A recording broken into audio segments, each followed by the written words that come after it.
The air in the office of Franklin and Associates smelled of lemon polish and very old paper. It was a heavy scent. It was the kind of smell that made you want to sit up straighter and hold your breath. I sat on the edge of a burgundy leather chair that felt too big for me. My hands were folded tightly in my lap. I looked down at my fingers. They were trembling. Across the massive mahogany desk sat Mr. Franklin. He was 70 years old and had been a lawyer in Atlanta for longer than I had been alive. He adjusted his wire-rimmed glasses and looked at me with eyes that were kind but incredibly serious. He cleared his throat. The sound was loud in the quiet room. "Amara," he said softly, "I need you to listen to me very carefully." I nodded. I could not find my voice. My heart was hammering against my ribs. I was terrified. When a lawyer calls you out of the blue on a Tuesday morning, it is usually bad news. I was sure I was being sued. Or maybe Darius had finally done it. Maybe my husband had finally filed for divorce and sent a stranger to do his dirty work. Mr. Franklin slid a single piece of thick cream-colored paper across the desk. It stopped right in front of me. "Your Aunt Hattie has passed away, Amara," he said. I let out a breath I did not know I was holding. Aunt Hattie. My shoulders slumped. Sadness pricked at my eyes, but it was a quiet sadness. Hattie had been sick for a long time. "I know," I whispered. "The nursing home called me last night. I was the emergency contact. I was the only contact." Mr. Franklin nodded. He placed his hand on a thick leather folder. "Hattie Washington was a unique woman," he said. "The family called her eccentric. They called her a hoarder. They called her crazy." I flinched. I knew exactly what they called her. I could hear my mother, Mama Evelyn, saying the words in my head right now. "That old bat is an embarrassment, Amara. Why do you waste your weekends driving over there to clean up her junk? She has nothing to give you. But she did give me something." Mr. Franklin continued, his voice cutting through my memory. "She left you everything." I stared at him. Everything I asked. I was confused. Aunt Hattie lived in a small house in Decatur that was falling apart. She wore clothes from the 1980s. She collected porcelain cats and old newspapers. "Yes, Amara, everything Mr. Franklin said, and it is not what you think." He opened the leather folder. He pulled out a document and pointed to a figure at the bottom of the page. "Your aunt was not poor," he said. "Hattie was one of the first black female investors in Atlanta real estate back in the 1970s. She bought land when no one else wanted it. She held on to it. She lived simply because she wanted to, not because she had to." My eyes focused on the number he was pointing at. I blinked. I blinked again. The numbers did not make sense. There were too many zeros. "The Hattie Washington Trust is valued at $30 million, he said. The room went silent. The ticking of the grandfather clock in the corner seemed to stop. "$30 million, I whispered. My voice sounded like it belonged to someone else. $30 million, Mr. Franklin repeated firmly. "And she has left every single cent to you. Not to your mother, Evelyn. Not to your sister, Bianca. Just you." I felt the blood drain from my face. I felt dizzy. I gripped the arms of the leather chair to keep from floating away or passing out. $30 million. It was impossible. It had to be a mistake. Aunt Hattie was the family joke. We were the family jokes. Hattie was the crazy aunt and I was the disappointing daughter. We were the ones Mama Evelyn sighed about at church. We were the ones Bianca rolled her eyes at during Sunday dinners. I remembered a Sunday just 2 months ago. I had missed the beginning of Bianca's dinner party because I was at the nursing home feeding Hattie soup. When I finally arrived at Bianca's mansion in Buckhead, my mother did not even look at me. "Look who decided to show up," Bianca had said, swirling her glass of expensive white wine. "Did you have fun playing nursemaid to the crazy lady? I hope you washed your hands, Amara. I do not want that smell on my furniture." My brother-in-law Preston had laughed. It was that dry, cruel laugh of his. "You are a saint, Amara," he had sneered. "A broke saint, but a saint." They had all laughed. My husband Darius had laughed too. He had sat there next to Preston trying so hard to fit in, and he had laughed at his own wife to please them. I looked down at the paper on the desk. $30 million. The irony hit me so hard it almost knocked the wind out of me. The crazy lady, the broke saint, the embarrassment. The woman they mocked for saving plastic bags and coupon clippings was richer than all of them combined. Preston with his old money arrogance, Bianca with her desperate need for status, Mama Evelyn with her cruel judgment.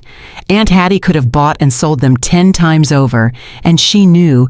She sat there in her silence, and she knew. Why, I asked, my voice trembling. Why me? Mr. Franklin smiled. It was a small, sad smile. Because you were the only one who came, Amara, he said. You were the only one who brought her soup. You were the only one who combed her hair. You were the only one who treated her like a human being and not a burden.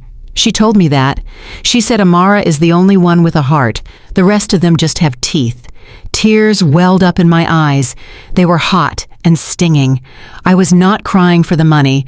I was crying because I had spent 34 years feeling invisible. I had spent my whole life trying to earn my mother's love, trying to be as sparkling and successful as Bianca, trying to be enough for Darius. I always felt like I was failing. I always felt like I was small. But Hattie saw me. The one person everyone discarded saw me. Mr. Franklin handed me a pen. You need to sign here to accept the transfer of the trust, he said. I took the heavy gold pen. My hand shook as I wrote my name. Amara Washington. The ink flowed smoothly onto the page. I am rich, I thought. The words felt alien. I am free. For the first time in my life, I did not have to worry about the electric bill. I did not have to worry about the rent. I did not have to eat peanut butter sandwiches for lunch, so Darius could have a new suit for his presentations. Darius. The thought of my husband crashed into my mind like a wave. Darius. My heart rate sped up. I thought of his face this morning. He had been so cold. He had barely looked at me when I left the apartment. He was stressed. I knew he was stressed. His startup company was failing. He was drowning in debt. We were drowning in debt. He was angry all the time because he felt like a failure. He took it out on me because I was the only one there. But this would fix it. I looked at the check Mr. Franklin had prepared as an initial advance. It was for $500,000. This fixes everything, I whispered. I could pay off his business loans. I could pay off the credit cards he maxed out. I could buy us a house, a real house, not a rental apartment with thin walls. I could make him the man he wanted to be. He would be happy again. He would love me again. He would look at me the way he used to look at me 10 years ago before the failures and the bitterness ate him alive. We could start over. Mr. Franklin was watching me closely. Amara, he said, his voice cautious. I know you are married, but I must advise you. This is a sole beneficiary trust. This money belongs to you alone. Your husband has no legal claim to it unless you commingle the funds. I smiled. It was a genuine bright smile, the first one I had felt in years. You do not understand, Mr. Franklin, I said, standing up. Darius loves me. We have just been having a hard time. The money was the problem. The lack of money was the poison. This is the antidote. I clutched the check to my chest. I have to go, I said, breathless with excitement. I have to tell him. I have to go home right now. Mr. Franklin stood up too. He looked worried. Please be careful, Amara, he said. Money changes people, or rather, it reveals them. I did not listen. I was already moving toward the door. I was rushing toward my future. I was rushing to save my marriage. I was rushing to tell the man I loved that he was finally safe. I had no idea I was rushing toward my own execution. The parking garage under the Franklin and Associates building was a concrete cavern that smelled of damp oil and exhaust fumes. It was cold. The air was thick and heavy. I sat in the driver's seat of my 10-year-old Honda Civic. The leather on the steering wheel was peeling. The dashboard was cracked from the Georgia sun. I stared at the phone in my hand. My fingers were trembling so violently that I almost dropped the device twice. I took a deep breath. I needed to calm down. I needed to sound rational. I typed in the passcode and found his name in my contacts. Husband. I pressed the call button. The line rang once. It rang twice. On the third ring, he picked up. What is it, Amara? His voice was not warm. It was not welcoming. It was sharp and tight. It was the voice of a man who was perpetually annoyed by my existence. I heard the tapping of a keyboard in the background. Darius. I breathed. My voice was shaking. I have to tell you something. I am busy, Amara, he snapped. I am in the middle of a strategy session. I do not have time for your drama today. Did the car break down again? I told you I do not have the money to fix it.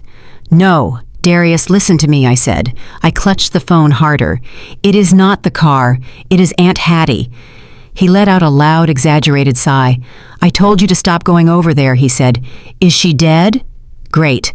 Now we have to pay for a funeral we cannot afford. Do you know how much a casket costs? I cannot deal with this right now. Darius, stop, I said. My voice was suddenly loud. It echoed in the small car. She left me something. She left me everything. There was a pause on the line. The typing sound stopped. Everything, he repeated. His voice was flat. What is everything? Her collection of ceramic cats, her dusty old furniture. Amara, I am hanging up. $30 million, I blurted out. The silence that followed was absolute. It was heavy. It was suffocating. I could hear his breathing on the other end of the line. What did you say, he whispered? The trust, I said. Tears were streaming down my face again, but they were happy tears. They were relieved tears. Mr. Franklin just told me. The estate is valued at $30 million, and it is ours, Darius. It is all ours. I waited for him to scream. I waited for him to shout with joy. I waited for him to tell me he loved me, but he did not shout. Are you sure, he asked? His voice had changed. It was no longer annoyed. It was low. It was urgent. It was calculating. Yes, I am sure, I said. I have the check. I signed the papers. Where are you right now? He asked. I am in the parking garage at the lawyer office, I said. I am coming home. No, he said quickly. The word was sharp, like a whip crack. Stay there. No, wait. Just come straight home. Do not stop. Do not call anyone else. Have you told anyone? No, I said. Just you. Good, he said. His voice was cold. It was chillingly precise. Do not tell a soul. Not your mother. Not Bianca. This is our secret. Just come home, Amara. Drive carefully. He hung up. I stared at the black screen of my phone. A shiver ran down my spine that had nothing to do with the cold air in the garage. There was something about his tone. It was not the tone of a happy husband. It was the tone of a man conducting a business transaction. Suddenly, I was not in the parking garage anymore. The sound of his calculating voice pulled me violently back into the past. A memory I had tried to bury rose up and choked me. It was 2 years ago. We were in our kitchen at 3 a.m. The room was small and cramped and smelled of stale coffee. I was sitting at the cheap laminate table. My eyes were burning from exhaustion. My fingers were stained with ink. I had spent 48 hours straight writing the entire business proposal for his startup, Vance Tech. Darius had the idea, but he did not have the structure. He did not know how to write a financial projection. He did not know how to analyze the market. I did. I had a degree in economics that I never used because I was too busy supporting his dreams. I had written every word. I had built every graph. I had created the roadmap that would make his company viable. I remembered looking up at him that night. He was standing in front of the hallway mirror adjusting his tie. He looked handsome. He looked like a CEO. I looked like a wreck. My hair was in a messy bun, and I was wearing an oversized t-shirt with a coffee stain on the hem. I am ready, I had said, holding out the binder. I want to go with you, Darius. I can answer the technical questions. I know the data better than anyone. Darius had turned to look at me. He did not smile. He did not say thank you. He walked over and took the binder from my hand. He flipped through the pages I had agonized over. No, he said. What do you mean no? I asked. I wrote it, Darius. I am your partner. He looked me up and down. His eyes were cold and critical. He looked at my hair. He looked at my stained shirt. He looked at my face, which was bare of makeup. Look at you, Amara, he said. His voice was low and filled with a casual cruelty that hurt more than a slap. You do not fit the image, I whispered. These investors are white men, Amara, he said as if he were explaining something to a slow child. They want to see power. They want to see success. You look like... He paused, searching for the word. You look like the help. You look too common. You look too desperate." I sat there frozen. I felt small. I felt ugly. "It is about optics," he said, tapping the binder against his palm. "You stay here. Clean up the apartment. I will go and sell this. I will be the face. You are better behind the scenes." He left. He took my work. He took my ideas. He took my brain, and he left my body behind because it was not shiny enough for him. I waited up for him that night. I cooked a celebratory dinner. I thought that even if he was cruel, he would come back happy because my plan was perfect. He came back drunk. He slammed the door. He threw the binder on the floor. The pages I had written scattered across the cheap linoleum. They passed, he shouted. My heart broke. "What happened?" I asked. "Did they find a flaw in the data?" "No," he screamed. He pointed a shaking finger at me. "It was your writing. It was too small. It was too cautious.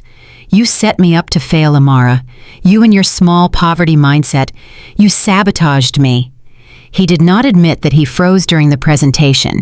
He did not admit that he could not answer the questions because he did not understand the math I had written.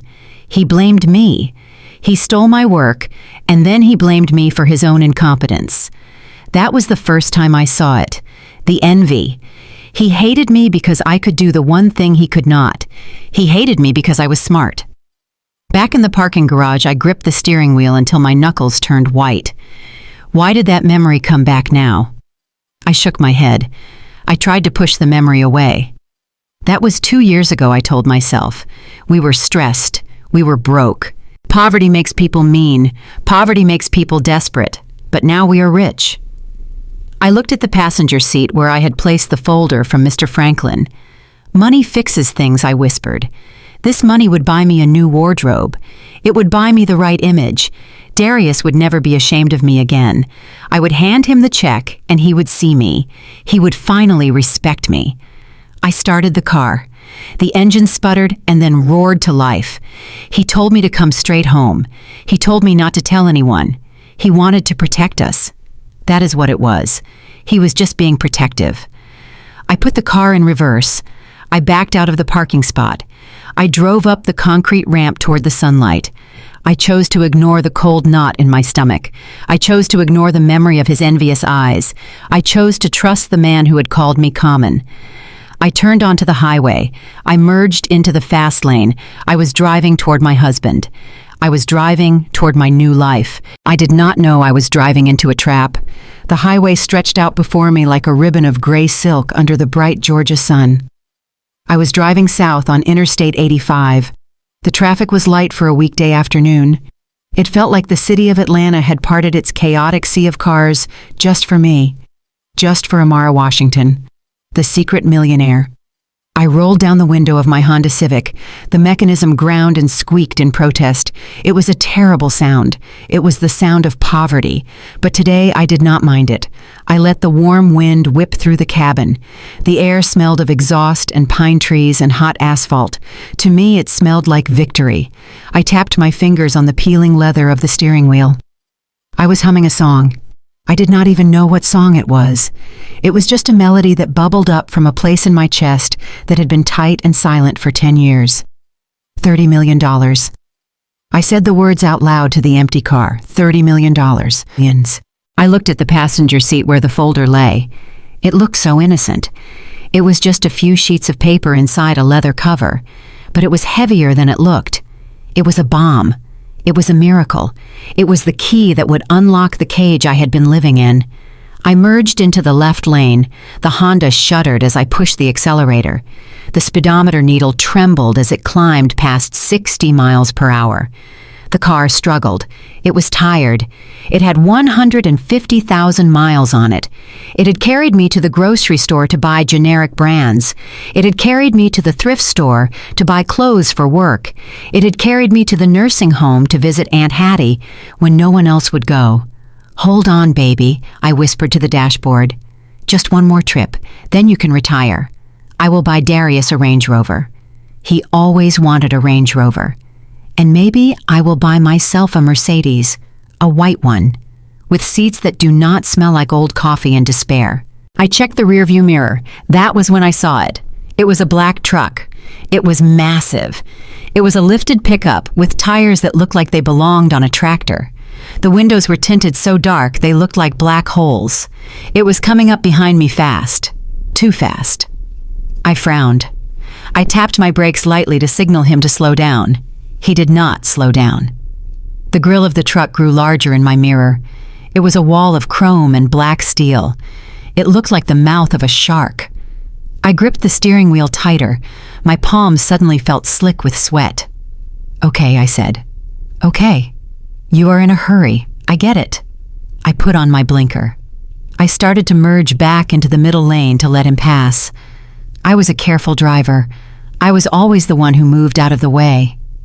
That was the story of my life. Amara moves out of the way. Amara makes space for everyone else.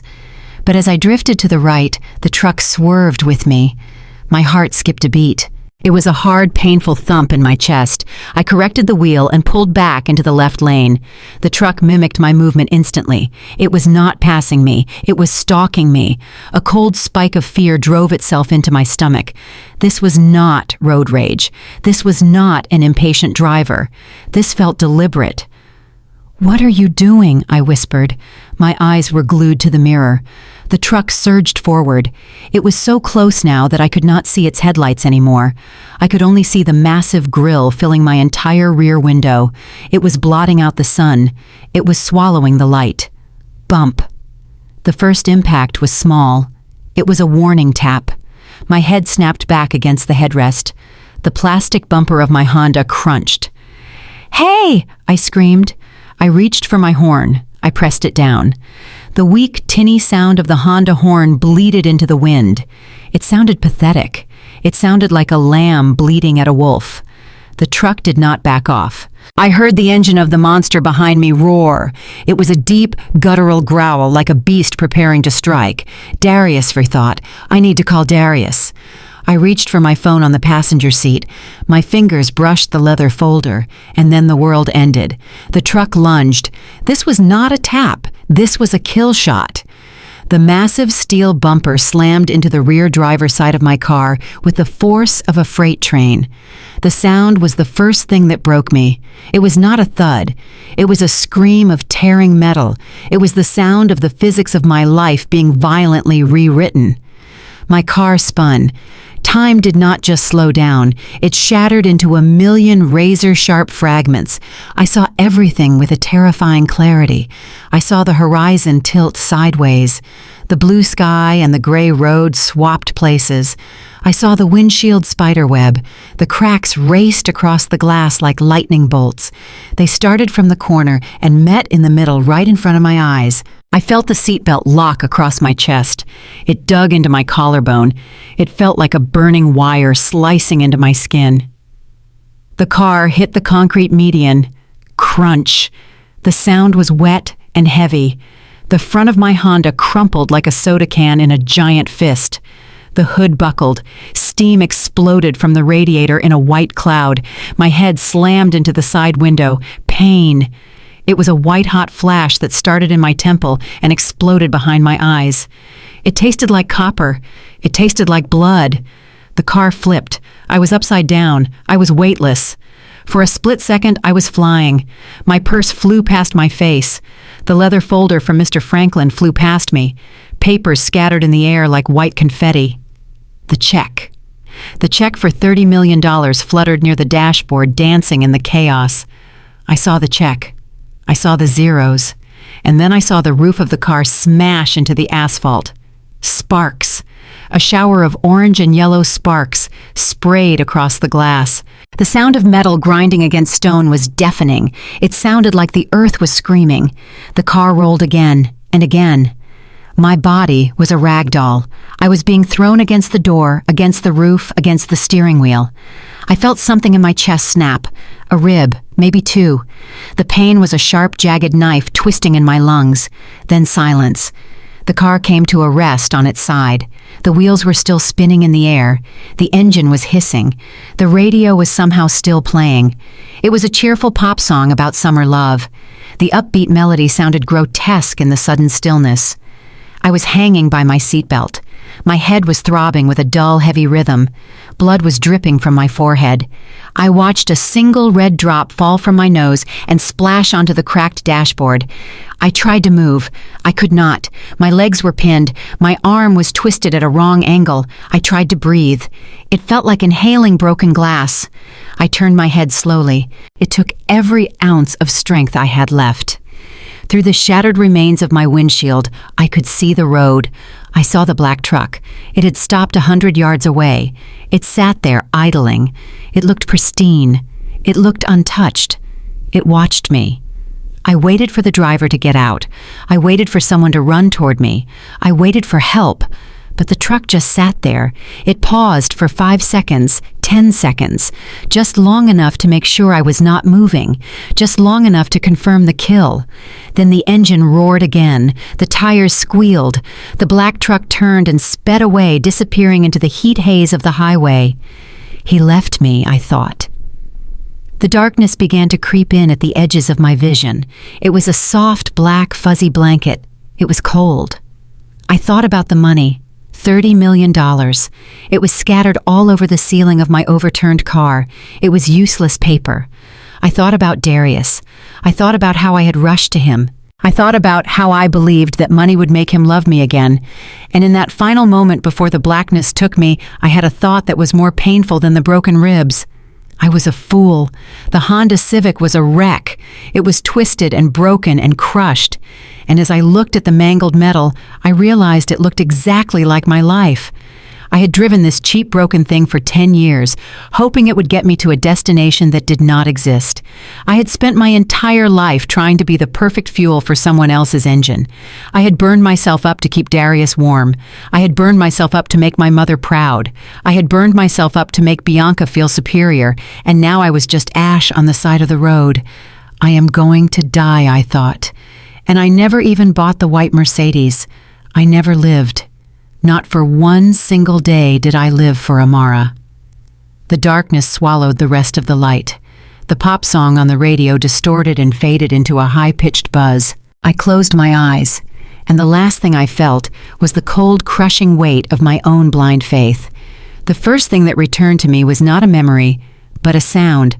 It was a rhythmic, high-pitched beep that sliced through the heavy fog in my brain. Beep, beep, beep. It was relentless. It was mechanical. It was the sound of a machine proving that I was still alive, even though I did not feel alive.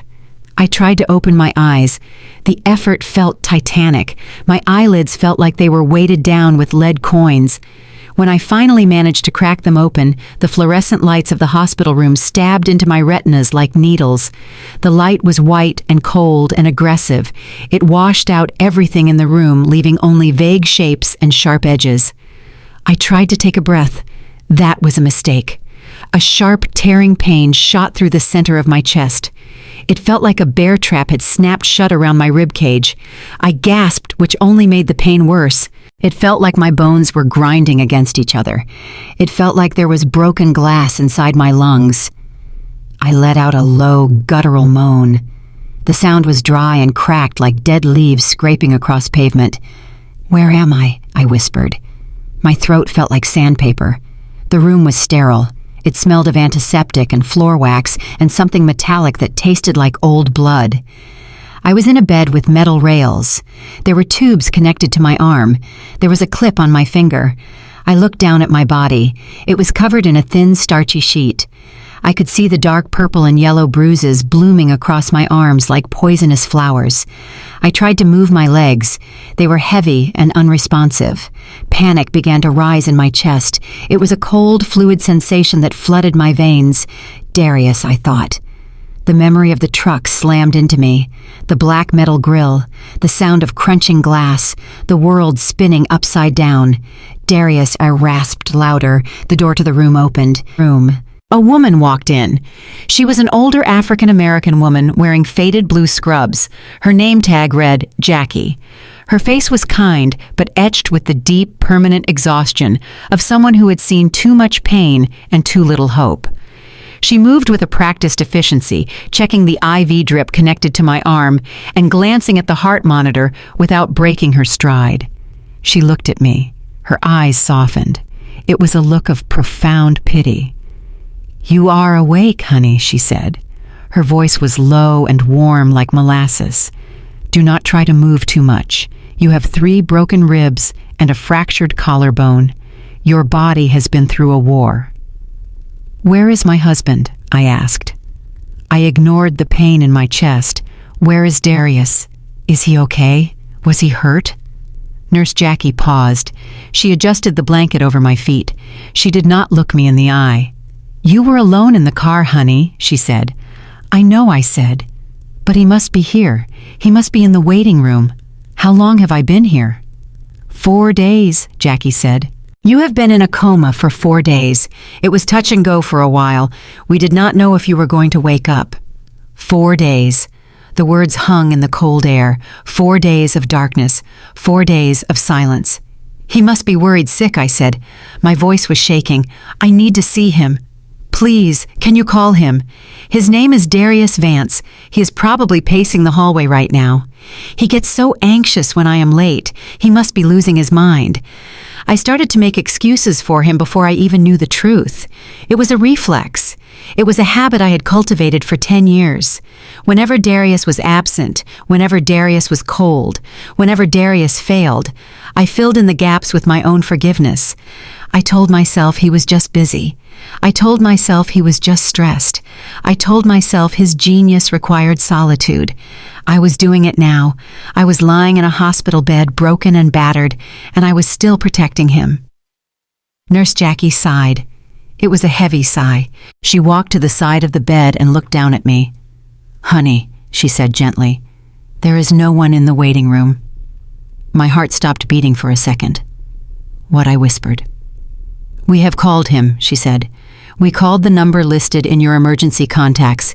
We called Darius Vance multiple times a day for 4 days. We left messages. We told him you were in critical condition. We told him you might die." And I asked. "And he never answered," she said. "He never called back. He never came to the front desk. You have been here alone, Amara." "No," I said. I shook my head, which sent a fresh wave of agony through my skull. "That is impossible. You must have the wrong number. He loves me.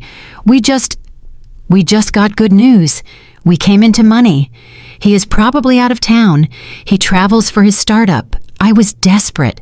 I was clinging to the image of the husband I wanted, not the husband I had.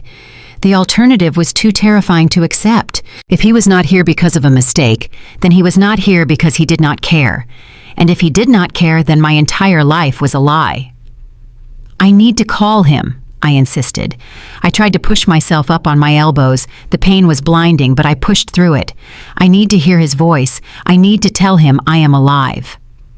Nurse Jackie looked at me for a long moment. She saw the desperation in my eyes. She saw the denial. She knew she could not talk me out of it. Sometimes you have to let people touch the fire so they know it burns. She reached over to the bedside table and picked up the heavy plastic hospital phone. She placed it in my trembling hand. I dialed the number. My fingers were clumsy and weak. I knew the number by heart. I had dialed it 1,000 times. It rang. 1 ring. 2 rings. "Please pick up," I prayed. "Please just be busy. Please just be on a plane."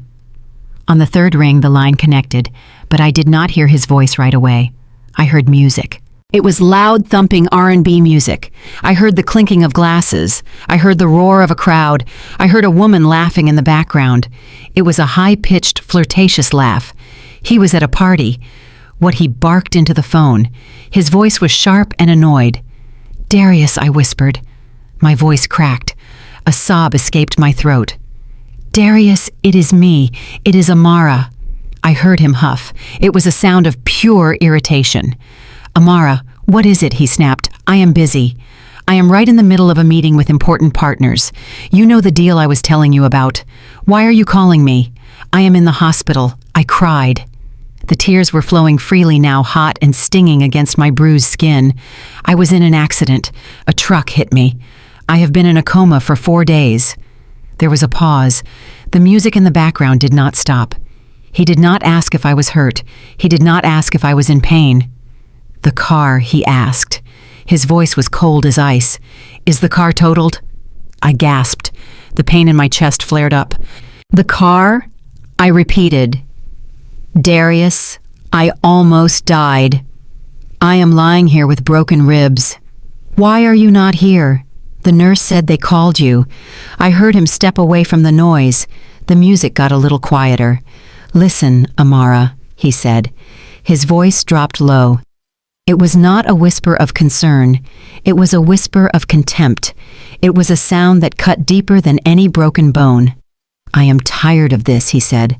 I am so tired of your drama. Drama, I whispered. I was nearly killed. You are always a victim, he continued. You are a burden, Amara. I am trying to build something here. I am trying to build an empire, and you just keep dragging me down. You are heavy. You are exhausting. Darius, what are you talking about? I asked. I was confused. My brain could not process his cruelty. I do not have the time, he snapped, and I do not have the money to run around after a loser. The word hit me like a physical slap. Loser. Do you understand me, he said. You are a loser. You have always been a loser. I need a woman who is an asset, not a liability. I need a queen, not a peasant. But the money, I stammered. The $30 million. Darius, we are rich. He laughed. It was a short, cruel sound. You really are pathetic, he said. You are hallucinating. Goodbye, Amara. Take care of yourself, or do not. I really do not care. Click. The line went dead. The dial tone buzzed in my ear. It was loud and mocking in the quiet hospital room. I slowly placed the receiver back on the hook. My hand was perfectly steady now. The shock had frozen my nerves. A loser. I stared at the blank beige wall opposite my bed. The word echoed in my head. Loser. It was not just a word, it was a weapon, and it was a weapon I had been cut with before. I heard my mother voice. Why can you not be more like Bianca? Bianca is a winner. Bianca married a Brooks. You chose him. You always choose the hard way, Amara. You are just destined to lose. For 10 years I had fought against that label. I had supported Darius when no one else believed in him. I had paid our rent with my salary from the nonprofit. I had paid our bills. I had paid for the expensive suits he wore to network. I had paid for the credit cards he maxed out on business dinners. I was the one who ate peanut butter sandwiches for lunch so he could take potential investors out for steak. I was the one who wore shoes with holes in the soles so he could wear Italian leather. I was the one who stayed up all night writing his business plans, correcting his grammar, fixing his math. I had been his rock. I had been his foundation. I had made myself small so he could feel big. I had lived in the shadows so he could stand in the sun. And now, lying in a hospital bed, broken and alone, I was the loser. He was partying, he was drinking, he was laughing, while I was bleeding. The betrayal was so absolute, so pure, it felt like a physical thing. It was a cold, hard stone settling in my stomach, heavier and more painful than any injury from the crash.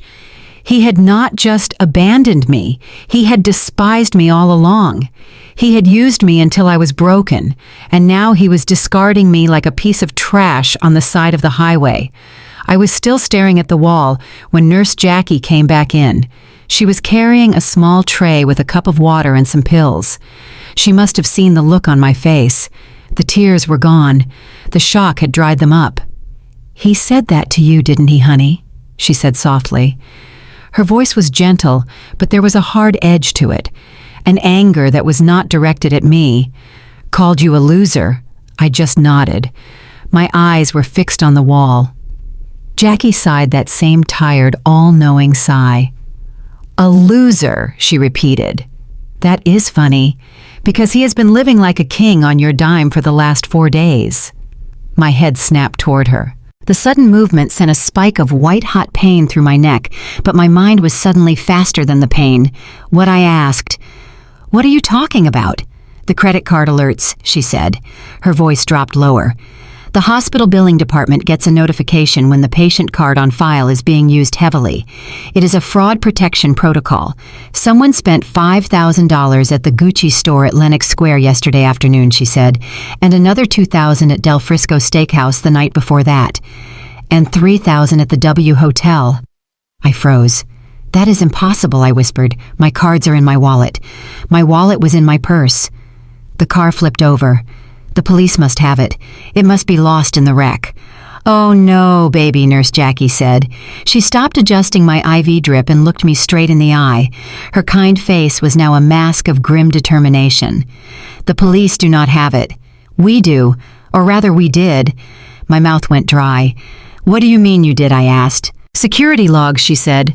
"We checked them this morning when the billing alerts came in. A man named Darius Vance came here 4 days ago, the same day you were admitted." My heart hammered against my broken ribs. "He was here?" I asked. "But you said no one visited." "He was here," she repeated. Her voice was flat and hard.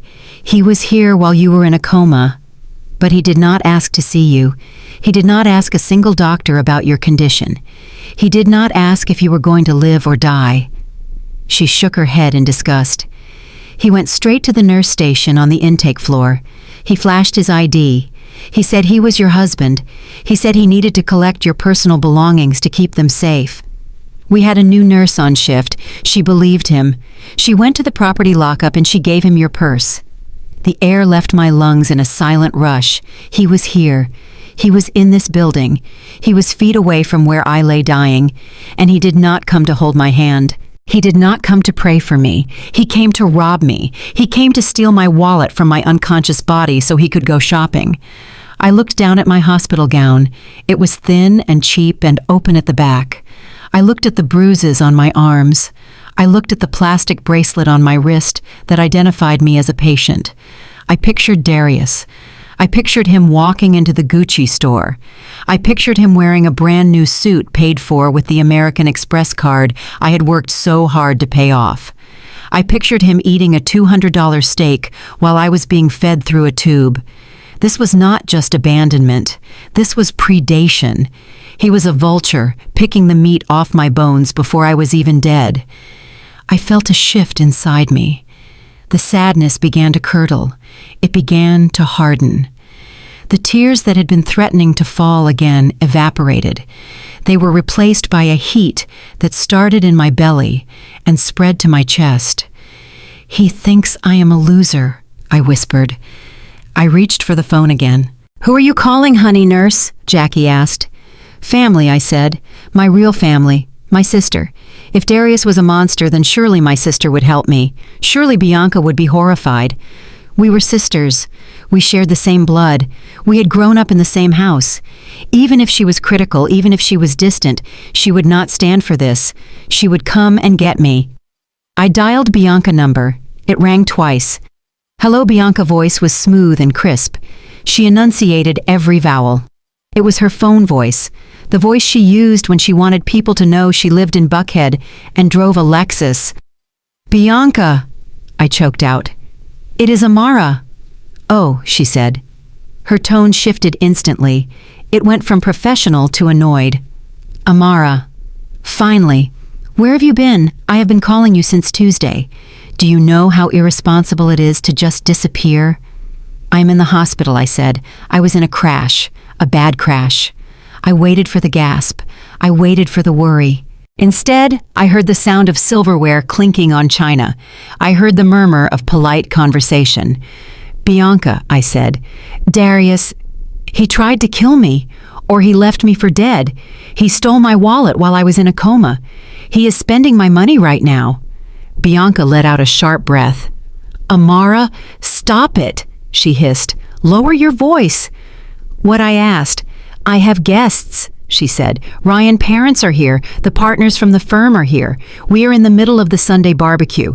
Do you have any idea how important this is for Ryan?" "A barbecue." "I am in the hospital with broken ribs," I said, my voice rising. "And you are worried about a barbecue. I am worried about your stability." "Amara," she snapped, "listen to yourself. Darius tried to kill you. He stole your wallet. You sound hysterical. You sound paranoid, just like Mom always said." "Paranoid," I whispered. "Bianca, he called me a loser. He left me here. Because you are acting like one," she said. Her voice was cold and dripping with that specific brand of cruelty that only a sister can inflict. "You are always the victim, Amara. You are jealous." "Jealous?" I asked, stunned. "Yes, jealous," she said. "You are jealous that I married a successful man like Preston. You are jealous that I have a life that works. You are trying to create drama to ruin my day. You are trying to make me look bad in front of Preston family." "Bianca, no," I pleaded.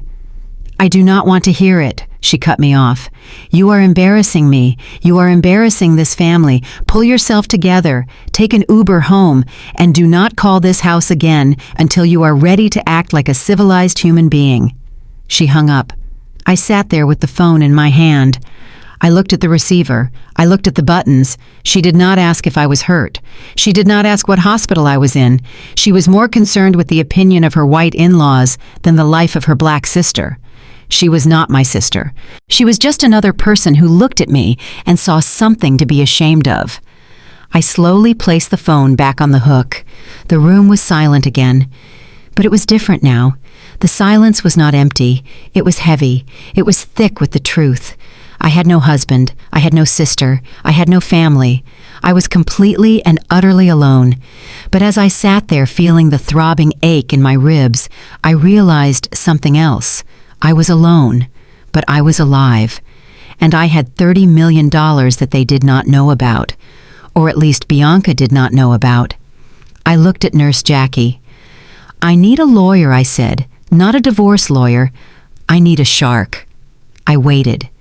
I stared out the window of my hospital room, watching the busy Atlanta traffic move below. My mind was no longer foggy with pain or grief. It was sharp as a razor. Every part of me was coiled and ready. I was waiting for a lawyer. I was waiting for a savior. But on the afternoon of the second day, I heard footsteps outside my room. They were confident footsteps. It was an arrogant stride I knew all too well. The door to my room did not open gently. It was thrown open, slamming against the wall with a bang that made my heart leap into my throat. He was here. Darius walked in. He was not the man I had spoken to on the phone 2 days ago. He was not the annoyed, frustrated, failing husband who worried about the price of a casket. This person was a stranger. He was wearing a brand new Tom Ford suit. It was a deep, rich navy blue that looked impossibly expensive under the harsh hospital lights. The fabric shimmered slightly as he moved. I knew with a sudden sickening certainty that my American Express gold card had paid for that suit. I could practically see the receipt hovering over his head. His hair was freshly trimmed. It was a sharp, perfect lineup that he must have gotten that very morning. He smelled of expensive cologne. It was a scent of sandalwood and money. He was smiling. It was not a warm smile. It was a cold, sharp, victorious smirk that made my skin crawl. It was the smile of a predator that had finally cornered its prey. But he was not alone. He stepped aside, holding the door open like he was a perfect gentleman. A woman walked in after him. I realized with a jolt of pure intimidation that she was the most powerful-looking woman I had ever seen. She was African-American, tall, and impossibly elegant. She wore a cream-colored, structured designer suit that I was sure cost more than my entire salary for a year. Her skin was flawless and glowing. Her makeup was precise. Her lips were painted a deep blood red. Her heels clicked with sharp, loud authority on the linoleum floor. Click, click, click. In one hand, she carried a dark, glistening Hermes briefcase. In the other, she held a pair of oversized sunglasses. She radiated a level of wealth and power I had only seen in movies. She took up all the oxygen in the room. My stomach dropped into a cold, dark pit. This had to be the lawyer I asked for. But why was she with Darius? She walked in her arm linked with my husband's arm. She looked at Darius with a fond, indulgent smile, and then her eyes moved to me. Her gaze swept over my body, lying in the cheap, starchy, pale blue hospital gown. She took in my uncombed, matted hair. She saw the ugly purple and yellow bruises on my arms. She saw the IV tube taped to my hand. Her expression, which had been so warm for Darius, instantly froze. She looked at me with a bored, clinical disdain. It was the look of someone who was about to step on an insect and was annoyed that it would dirty her shoe. "Oh, look at that!" Darius's voice boomed into the room. It was jovial and loud, like he was greeting an old friend at a crowded party. "It is still alive," he chuckled. It was a deep, ugly sound that rattled in his chest. "I have to be honest, I really thought you would be dead by now," he said. "I guess those doctors are better than I thought. What a shame." My mouth was dry. I could not find my voice. My heart was hammering against my broken ribs. I just stared at him, and then at this terrifying woman. This was a nightmare.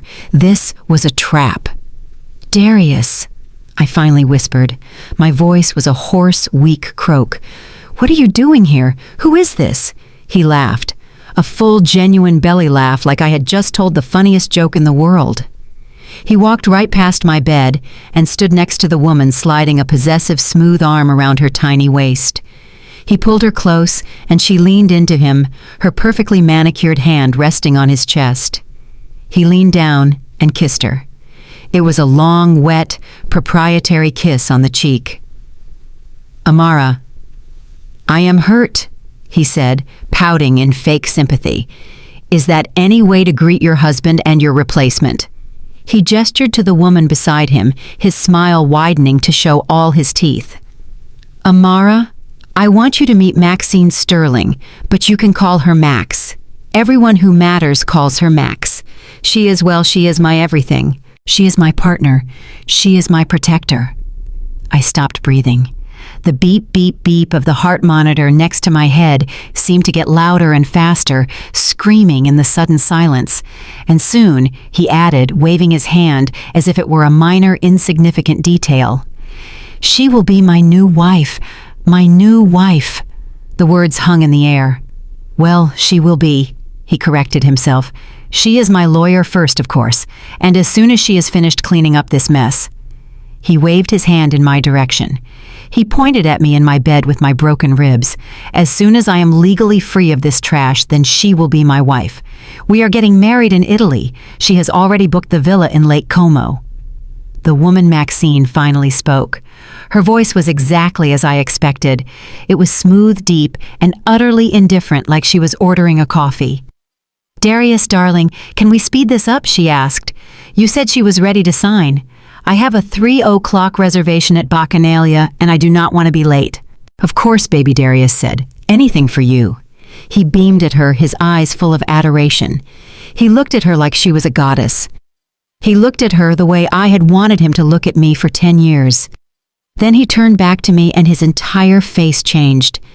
The happy, triumphant mask fell away. His eyes went flat, dead, and cold. He reached into the inner pocket of his brand new suit jacket, the one I paid for, and pulled out a thick stack of folded legal papers. He walked to the side of my bed. He stood over me, blocking out the light. "You have been a real problem, Amara." "A real disappointment," he hissed, his voice low and venomous. I looked at him. I saw the pores on his nose. I saw the sweat on his upper lip. I saw the hate. And then he threw the papers. He did not hand them to me. He threw them hard. They landed on my blanket, the sharp edge of the legal-sized paper striking my bruised chest, sending a jolt of pain that made me gasp. "Sign them," he ordered. I looked down. The top page read, "Petition for dissolution of marriage." "Divorce papers," I whispered. I looked at Maxine Sterling. She was checking her watch. She was a shark. She was beautiful and sharp and deadly. She was everything I was not. I was small. I was broken. I was plain. I was the helper. She was the main event. Darius had replaced me. He had upgraded, and he had used my own money to do it. He stood there preening in his stolen suit, holding the hand of his stolen woman, and looking down at me like I was dirt. I felt a burning sensation in my eyes. It was shame. It was a deep, hot, terrible shame. He had stripped me of my dignity. He had stripped me of my pride. He had brought his mistress into my hospital room to watch me bleed. He wanted to break me. He wanted to show me exactly how little I meant to him. I looked at the papers again. "Divorce papers," I said. "I do not understand." Maxine actually laughed. It was not a nice sound. It was a short, sharp, mocking bark. "It is simple, honey," she said. "You sign. We leave. You disappear." "Disappear?" I asked. Darius leaned in close. I could smell his cologne. "She is the best lawyer in all of Atlanta, Amara," he gloated. "And do you know what she is going to do for me? She is going to prove to the court what I have been saying for years, that you are unstable, that you are crazy." He tapped his finger against his temple. And now after this terrible accident, he made little air quotes with his fingers. Well, you are clearly mentally incompetent. You are traumatized. You cannot possibly be trusted to manage a large sum of money, can you? My blood ran cold. The plan. This was the plan. You will not get away with this, I whispered. Get away with it. Darius laughed again. I already have. Max has already filed the petition. She has medical opinions. She has testimony. Testimony from who I asked. Your sister, of course, he said as if it were the most obvious thing in the world. Bianca was more than happy to sign an affidavit saying you have been unstable and jealous for years. Your mother, too. They are both very, very concerned about your mental state. They agree that I should be the one to manage your windfall. He leaned in closer, his voice dropping to a whisper so Maxine could not hear. You really thought you could keep $30 million from me, you stupid, stupid woman? You thought you could just cut me out. You tried to kill me. I breathed the words heavy and metallic on my tongue. His smile vanished. His eyes were pure ice. Prove it, he whispered back. It was a tragic accident. You are confused. You are hallucinating. That is what the judge is going to hear. He stood back up, straightening his suit jacket. So here is the deal. You sign the papers. You sign over power of attorney to me. You agree that you are unwell and that I will manage your finances. He picked up one of the papers and a pen, holding them out to me. In exchange, I will take care of you. I will make sure you get a nice room in a state-run facility, a quiet one where you cannot hurt yourself. Or, he said, his voice hardening, you do not sign, and Max here will paint you as so violently insane that the court will strip you of everything anyway. And then, well, who knows what happens to crazy people who have no one? They just disappear. He was giving me a choice, a living death or a real one. Maxine sighed impatiently. Darius, enough, just get her signature. If she refuses, we will proceed with the competency hearing on Monday. I have already filed the emergency motion. Darius glared at me, his patience gone. Sign the papers, Amara. Be smart for once in your pathetic life. You are a loser. You have nothing. No family, no friends, no money. I have everything. I have the money, I have the power, and I have the woman. He tossed the pen onto my blanket. You have 1 hour to sign before I come back. And if you do not, I promise you, you will wish that Truck had finished the job. I stared at the papers on my lap. The black ink seemed to swim before my eyes. Petition for conservatorship. The word was heavy. It was terrifying. Conservatorship. I knew what that meant. I had seen the news stories. I had read about Britney Spears. I had read about women who lost the right to drive, who lost the right to spend their own money, who lost the right to choose their own doctors. They became children in the eyes of the law.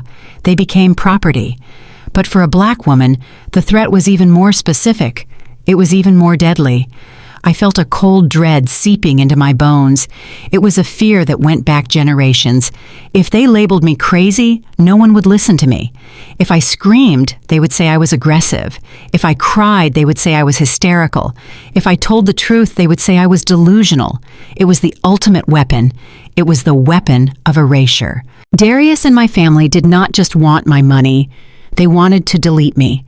They wanted to turn me into a ghost while I was still breathing. They wanted to take my voice, my agency, and my freedom and lock them away in a file cabinet so they could feast on my inheritance. I looked at the signature line, Amara Washington. It was just a name. But if I signed it, I would cease to exist.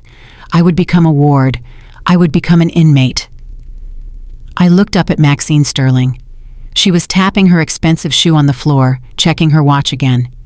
She did not see a person in the bed. She saw a case file. She saw a paycheck.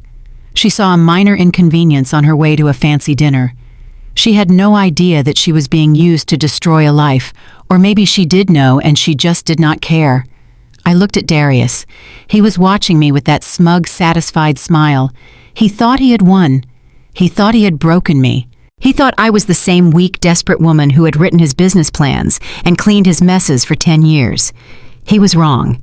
The fear was there, yes. It was a cold, tight knot in my stomach. But beneath the fear there was something else, something new. It was a spark. It was a tiny, flickering flame of rage. They wanted to say I was crazy. They wanted to say I was unstable. I looked at the pen on the blanket. I picked it up. Darius grinned. He took a step forward, his hand out, ready to snatch the papers the moment I signed. "Good girl," he said. "Just sign right there." I held the pen. The gold metal felt cold against my skin. I looked at the paper. Petition for dissolution of marriage based on mental instability. I gripped the pen tighter. I was terrified. I was alone. I was broken. But I was not crazy, and I was not going to disappear. I looked at Maxine Sterling. "I have a question," I said. My voice was quiet. It was trembling, but it was clear. Maxine rolled her eyes. She stepped closer to the bed. "What is it?" she asked, annoyed. "Do you need a glass of water? Just sign the damn paper." I looked at her. I really looked at her. I looked past the designer suit and the expensive makeup. I looked into her eyes. I noticed something I had not seen before. She was holding a file, a white medical chart. It was my chart. It was hanging at the foot of the bed, but she had picked it up while Darius was talking. She was looking at me with annoyance, but her fingers were resting on the label at the top of the chart. "Does your client know?" I asked, pointing the pen at Darius. "Does your client know who pays your fees?" Maxine frowned. "What are you talking about?" she asked. "Darius paid my retainer this morning. A very generous retainer." I smiled. It was a small, broken smile.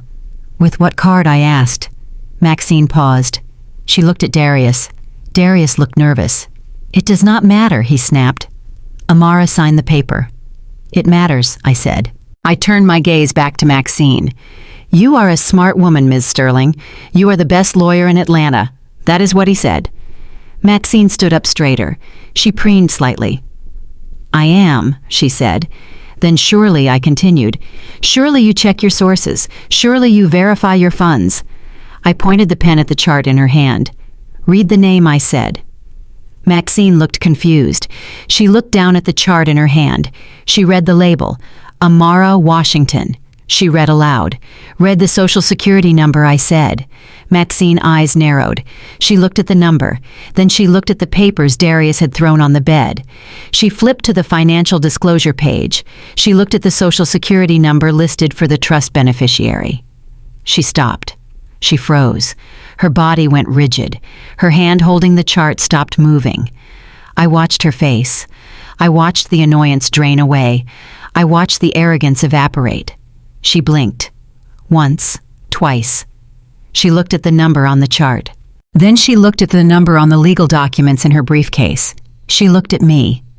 And for the first time since she walked into the room, she actually saw me. She did not see a loser.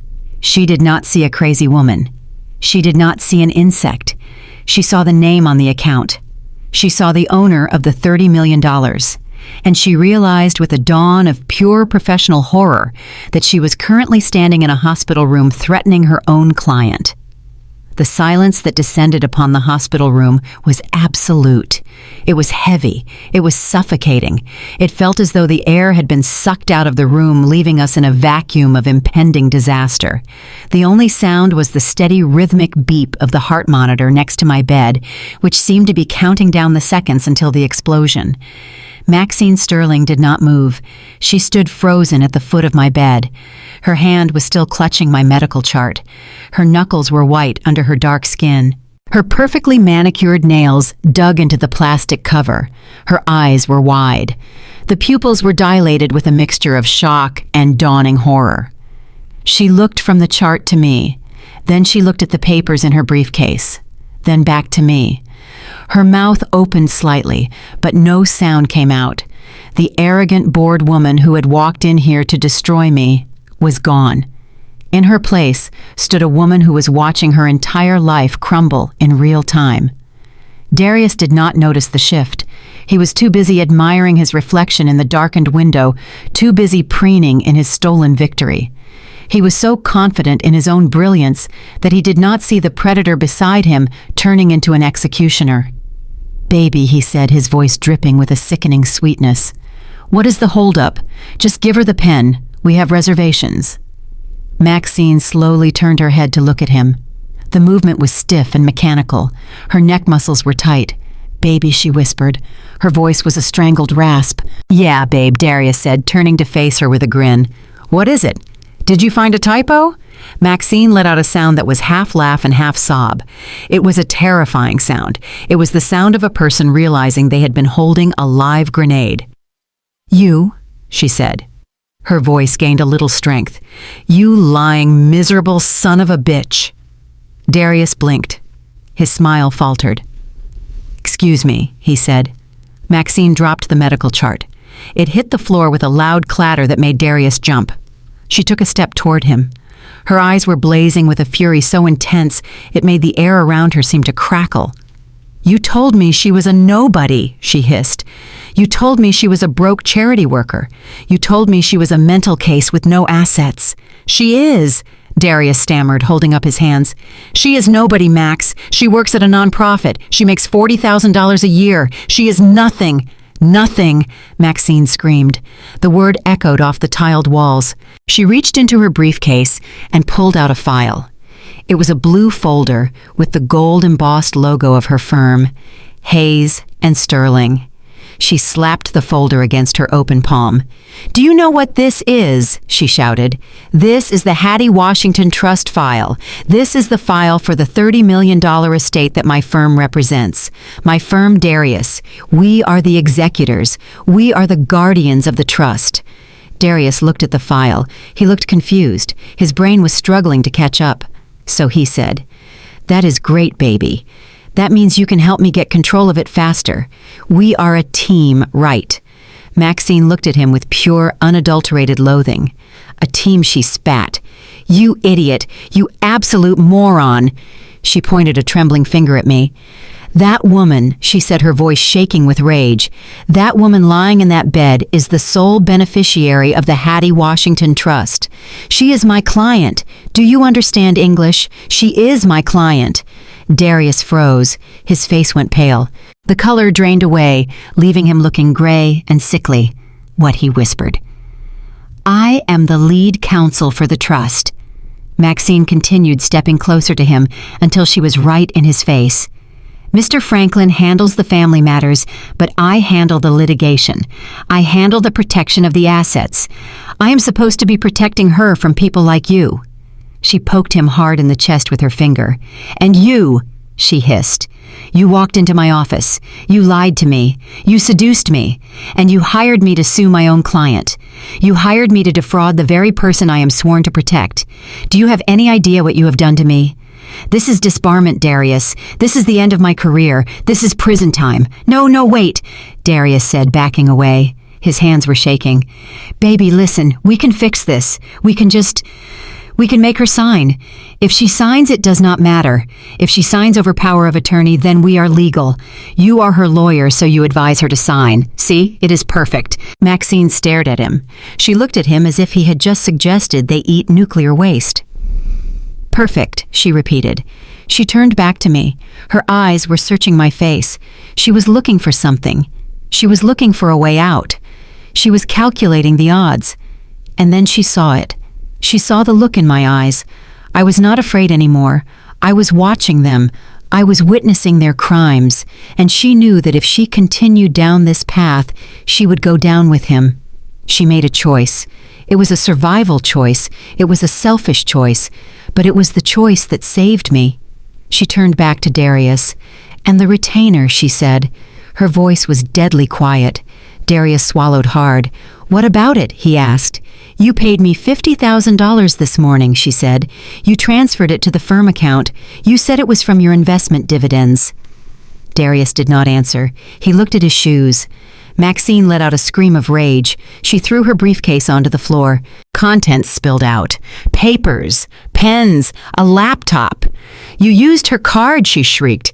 "You used the American Express card linked to the account my firm manages. I saw the notification on my phone, but I ignored it because I thought you were who you said you were."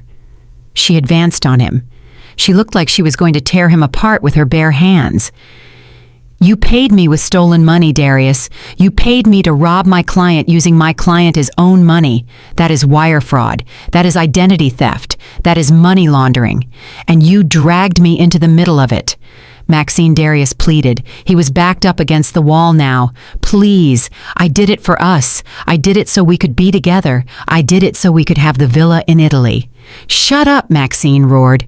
She turned to me. Ms. Washington, she said. Her voice was different now. It was professional. It was crisp. It was the voice of a lawyer addressing a judge. I looked at her. I pulled myself up a little higher on the pillows. The pain in my ribs was fierce, but the fire in my veins was hotter. Yes, Ms. Sterling, I said. Maxine took a deep breath.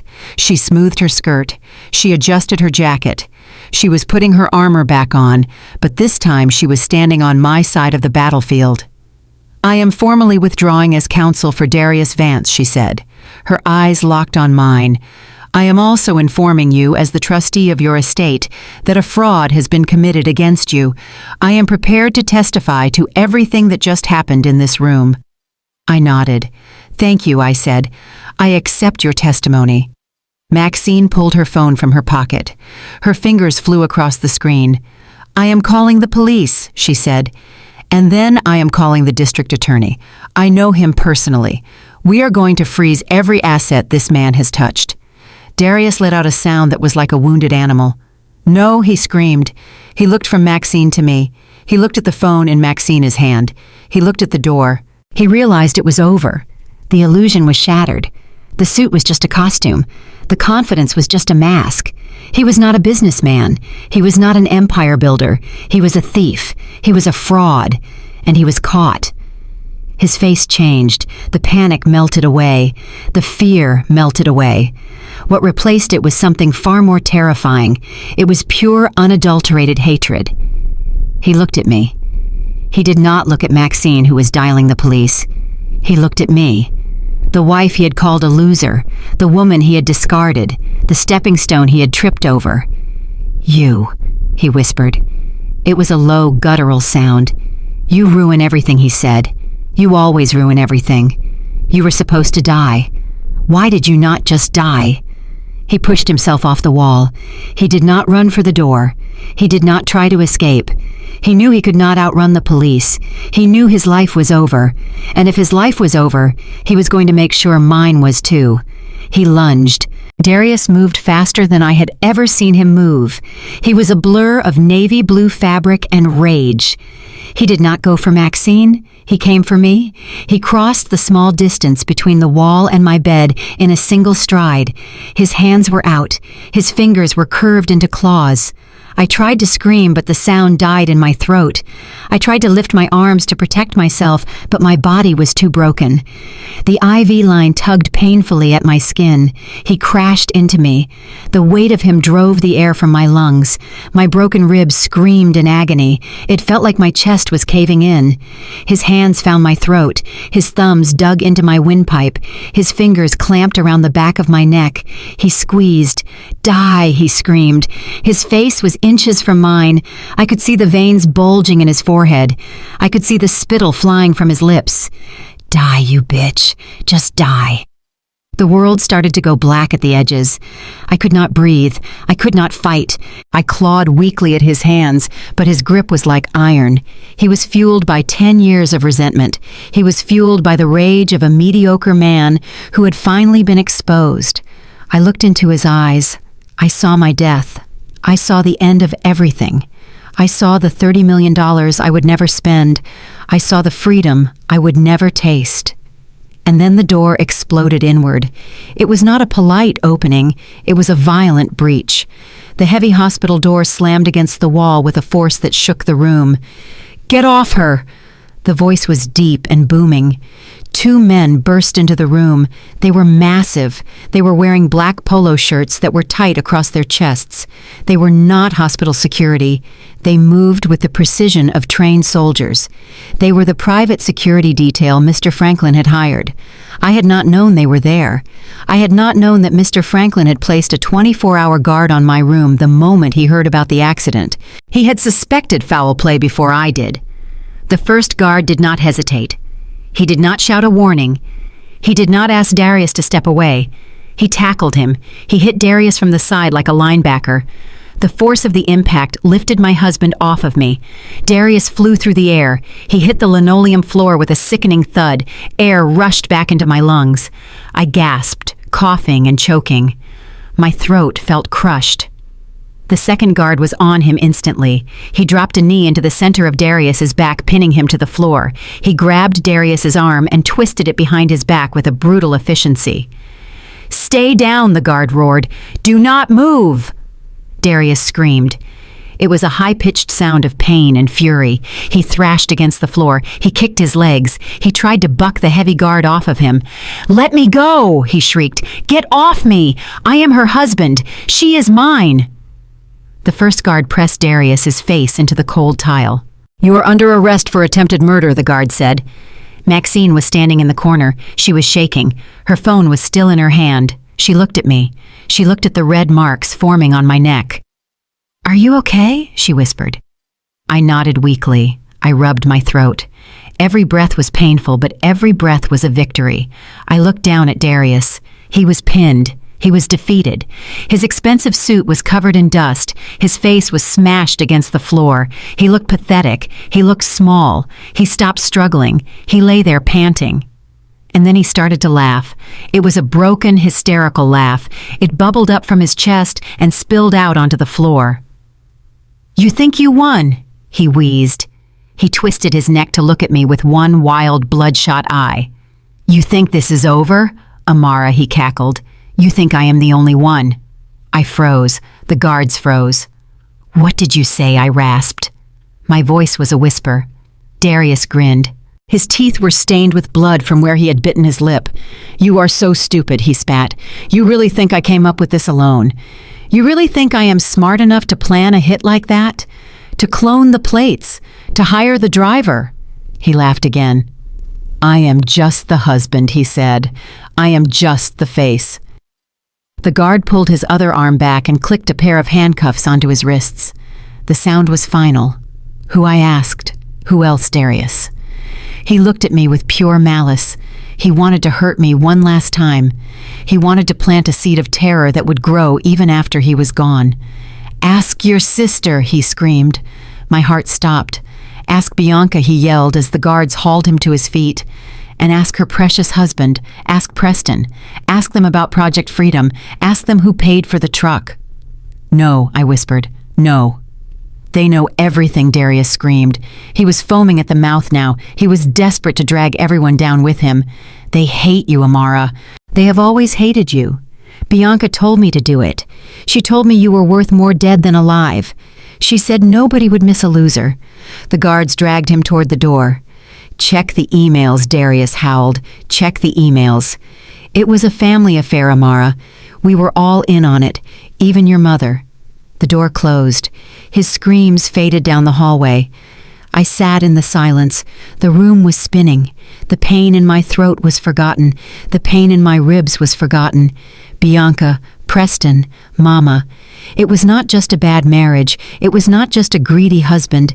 It was an execution. And my entire family held the gun. I looked at Maxine. She was pale. She had heard every word. "Project Freedom," she whispered. I looked out the window at the city of Atlanta. The sun was setting. The sky was turning the color of a bruise. I did not cry. I did not scream. Something inside of me snapped. It was the final thread of loyalty I had held for the people who shared my blood. It snapped cleanly and quietly. In its place, a cold, hard clarity settled over me. They wanted me dead. They wanted my money. They thought I was weak. They thought I was stupid. I turned to Maxine. My eyes were dry. My voice was steady. "Get the car," I said. Maxine looked at me. "Where are we going?" she asked. I touched the bruises on my neck. I felt the pulse beating beneath my skin. I was alive, and I was dangerous. "We are going to find those emails," I said. "And then we are going to dinner." The presidential suite at the Four Seasons Hotel in downtown Atlanta was a different world from the sterile coldness of Mercy General Hospital. The air here smelled of fresh lavender and expensive beeswax polish. The carpets were so thick they seemed to swallow my feet. The windows were floor-to-ceiling sheets of glass that offered a panoramic view of the city that had tried to chew me up and spit me out. I sat on a plush cream-colored sofa. My body was still broken. Every breath was a reminder of the steering wheel that had crushed my chest. My arm was in a sling, my ribs were wrapped tight. But I was safe, or at least I was as safe as money could make me.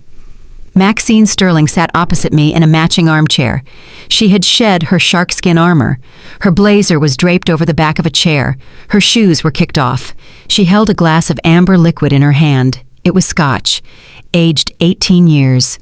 She took a long swallow and looked at me. "I am sorry," she said. The words hung in the quiet room. For a woman like Maxine Sterling, an apology was a rare currency. It was probably worth more than the scotch. I looked at her.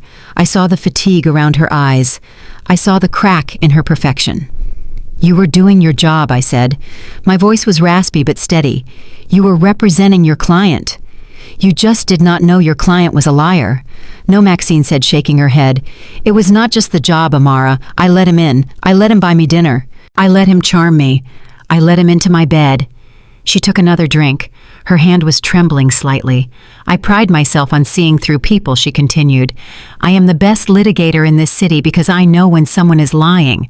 I can smell a lie at 50 paces. But Darius, he played the part perfectly. He played the victim. He told me his wife was a monster. He told me you were draining his accounts. He cried, Amara. He actually cried in my office." I nodded. I knew those tears. I had seen them many times. Darius used his emotions like a weapon. He knew that women like us, strong, capable Black women, were raised to be nurturers. We were raised to fix broken men. We were raised to pour ourselves into them until we were empty. "He knows his target audience," I said. "He knew you would want to save him, just like I wanted to save him 10 years ago." Maxine looked at me with a new respect. The disdain was gone. The jealousy was gone. What remained was a grim camaraderie. It was the bond of two women who had been burned by the same fire. "He used my money to buy your suit," I said. Maxine flinched. She looked down at her cream trousers. "He used my money to buy your dinner," I added. "He used my money to hire you to destroy me." "I am going to ruin him," Maxine said. Her voice dropped to a growl. "I am going to take everything from him. I am going to make sure he never sees the outside of a prison cell. And I am going to do it for free. Consider it my pro bono penance." I stood up slowly. My ribs protested, but I ignored them. I walked over to the massive gilded mirror that hung in the hallway. I had not looked at myself since the accident. I had avoided reflections. I was afraid of what I would see. I was afraid I would see the loser Darius had described. I stepped in front of the glass. The woman staring back at me was a stranger. Her hair was matted on one side where the blood had dried. Her face was a map of violence. There was a deep purple bruise blooming across her cheekbone. There was a cut above her eyebrow that had been stitched up with black thread. Her lip was swollen. Her neck was marked with the red fingerprints of her husband. I looked like a victim. I looked like a tragedy. But then I looked closer. I looked into my own eyes. They were not the eyes of the woman who had driven the Honda Civic. They were not the eyes of the woman who had apologized for existing. They were not the eyes of the woman who had eaten peanut butter sandwiches so her husband could eat steak. The eyes in the mirror were hard. They were dark and deep and burning with a cold blue flame. They were the eyes of a survivor. I touched the bruise on my cheek. It hurt. But the pain was grounding. It was proof that I was still here. It was proof that they had thrown their hardest punch and I was still standing. "You are not ugly," I whispered to my reflection. "You are evidence." I turned back to Maxine. "We have work to do," I said. "Darius is in jail, but he said he was not alone. He said my sister and her husband were involved." Maxine nodded. She set her glass down. She picked up her phone. "I have a private investigator coming," she said. "His name is Mike. He is the best. He used to be a homicide detective, but he got tired of the red tape. If there is a paper trail, he will find it." A knock at the door interrupted us. One of the security guards opened it. A man walked in. He was the opposite of Maxine in every way. He was short and stocky. He wore a rumpled linen shirt that looked like he had slept in it. He had a 5 o'clock shadow and bags under his eyes that looked heavy enough to carry groceries. But his eyes were sharp. They scanned the room in a single second, taking in the exits, the windows, and us. "Ms. Sterling," he said. "Ms. Washington," Mike Maxine said. "What do you have?" Mike did not waste time with pleasantries. He walked over to the glass coffee table and dropped a thick manila envelope. It landed with a heavy thud. He pulled out a stack of photographs and spread them out like a dealer laying down a royal flush. "We started with the truck," he said. His voice was like gravel rolling in a cement mixer. "The police found the truck abandoned in a wooded area in Lithonia. They wiped it clean of prints, but they missed the toll transponder." He pointed to a grainy black and white photo of a license plate. "The plates were cloned," he said. "They belonged to a sedan in Florida, but the transponder pinged 3 toll booths on the way to the crash site. We traced the account linked to the transponder." He slid a piece of paper across the table. "It is registered to a shell company called Brooks Holdings LLC," he said. I felt the air leave the room. "Brooks Holdings," I whispered. I knew that name. I had heard it 1,000 times. I had heard Preston brag about it at every Thanksgiving dinner. "Brooks Holdings is my personal investment vehicle," he would say, swirling his wine. "It is where I put the money for the real plays." "My brother-in-law," I said. "Preston Brooks." Mike nodded. "We traced the payment for the truck," he said. $50,000 wired from Brooks Holdings to a dummy account 2 days before your accident." Maxine let out a low whistle. "He paid for the hit," she said. "Darius was the distraction. Preston was the bank." "But why?" I asked. "Why would Preston do this? He is already rich. He comes from old money. He has millions. Why kill me for $30 million? "Greed does not have a limit," Mike said, "and neither does debt. We looked into Preston Brooks's finances. The man is bleeding money. He made some bad bets on cryptocurrency. He leveraged his house. He leveraged his partners' money. He is broke, Ms. Washington. He is just robbing Peter to pay Paul and keeping up appearances." I shook my head. It was unbelievable. The man who looked down on everyone. The man who sneered at my Honda. He was a fraud too. "But that is not the worst part," Mike said. He reached into his bag and pulled out a laptop. He set it on the table and opened it. "You gave us the password to your old cloud account," he said. "The one on the phone that was destroyed in the crash." "Yes," I said. "We recovered the data," he said. "And we found a shared folder. It was hidden deep in the drive. It looks like Darius synced his phone to your cloud account by accident, or maybe he was just sloppy." He turned the laptop toward me. The folder was named Project Freedom. The name made my stomach turn. Freedom. They called my murder freedom.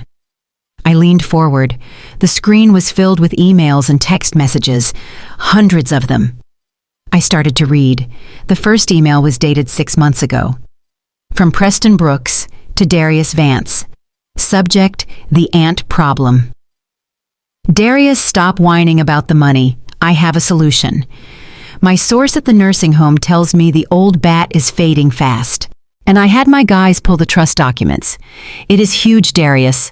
30 million, and it all goes to your wife." I gasped. They knew, I whispered. They knew about the money 6 months ago, before Mr. Franklin called me, before Aunt Hattie died. I read the next email. From Darius Vance to Preston Brooks, subject re. The ant problem. "She will never give it to me. She is stubborn. She talks about charity. She talks about saving the world. She will donate it all to some soup kitchen." From Preston Brooks to Darius Vance. Subject, the strategy. "Then she cannot be allowed to control it.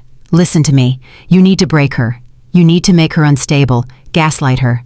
Make her doubt her memory, pick fights, make her cry in public. We need a paper trail of instability. If we can prove she is mentally incompetent, we can get conservatorship. If she is dead, we get everything. Either way, we win. We just need to be patient. This is Project Freedom." I felt like I was going to throw up. I scrolled down. There were texts from Bianca. "Bianca. Is she crying yet? Darius. Yeah. I told her the dinner was burnt. She is sobbing in the bathroom. Bianca, good. Mom is on board. She says Amara has always been weak. Keep pushing. My hands flew to my mouth. They were scripting my life. Every fight, every insult. Every time Darius told me I was crazy. Every time Bianca told me I was overreacting. It was all a script. It was a coordinated military operation designed to drive me insane. "Look at this one," Mike said, pointing to an email sent 3 days before the crash. "From Preston Brooks to Darius Vance, subject Plan B. The conservatorship is taking too long, and she is getting suspicious. We need to accelerate. I have a guy. He drives a truck. It will look like an accident. Just get her on the highway. Make sure she is alone. Once she is gone, we split the 30 million 3 ways. You get 10. I get 10. Bianca gets 10. Everyone is happy. Everyone is free. 3 ways." They had carved up my life like a Thanksgiving turkey. I stared at the screen.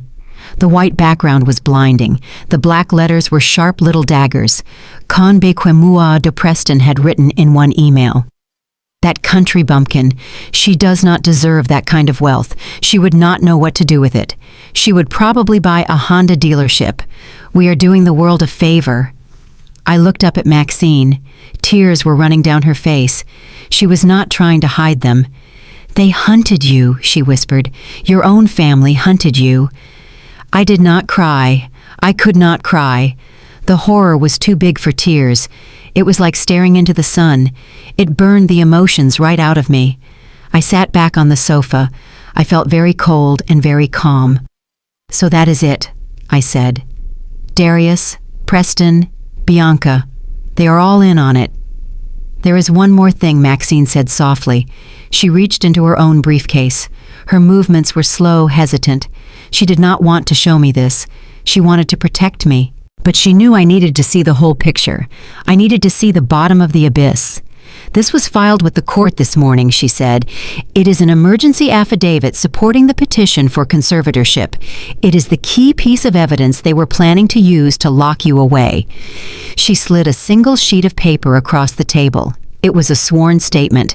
I looked at the signature at the bottom. It was a shaky, familiar scrawl. I had seen that signature on my report cards. I had seen it on my birthday cards. Patricia Evelyn Washington, Mama. I closed my eyes for a second. I prayed that when I opened them, the name would change. I prayed it would be a forgery. I opened my eyes. The signature remained. I began to read.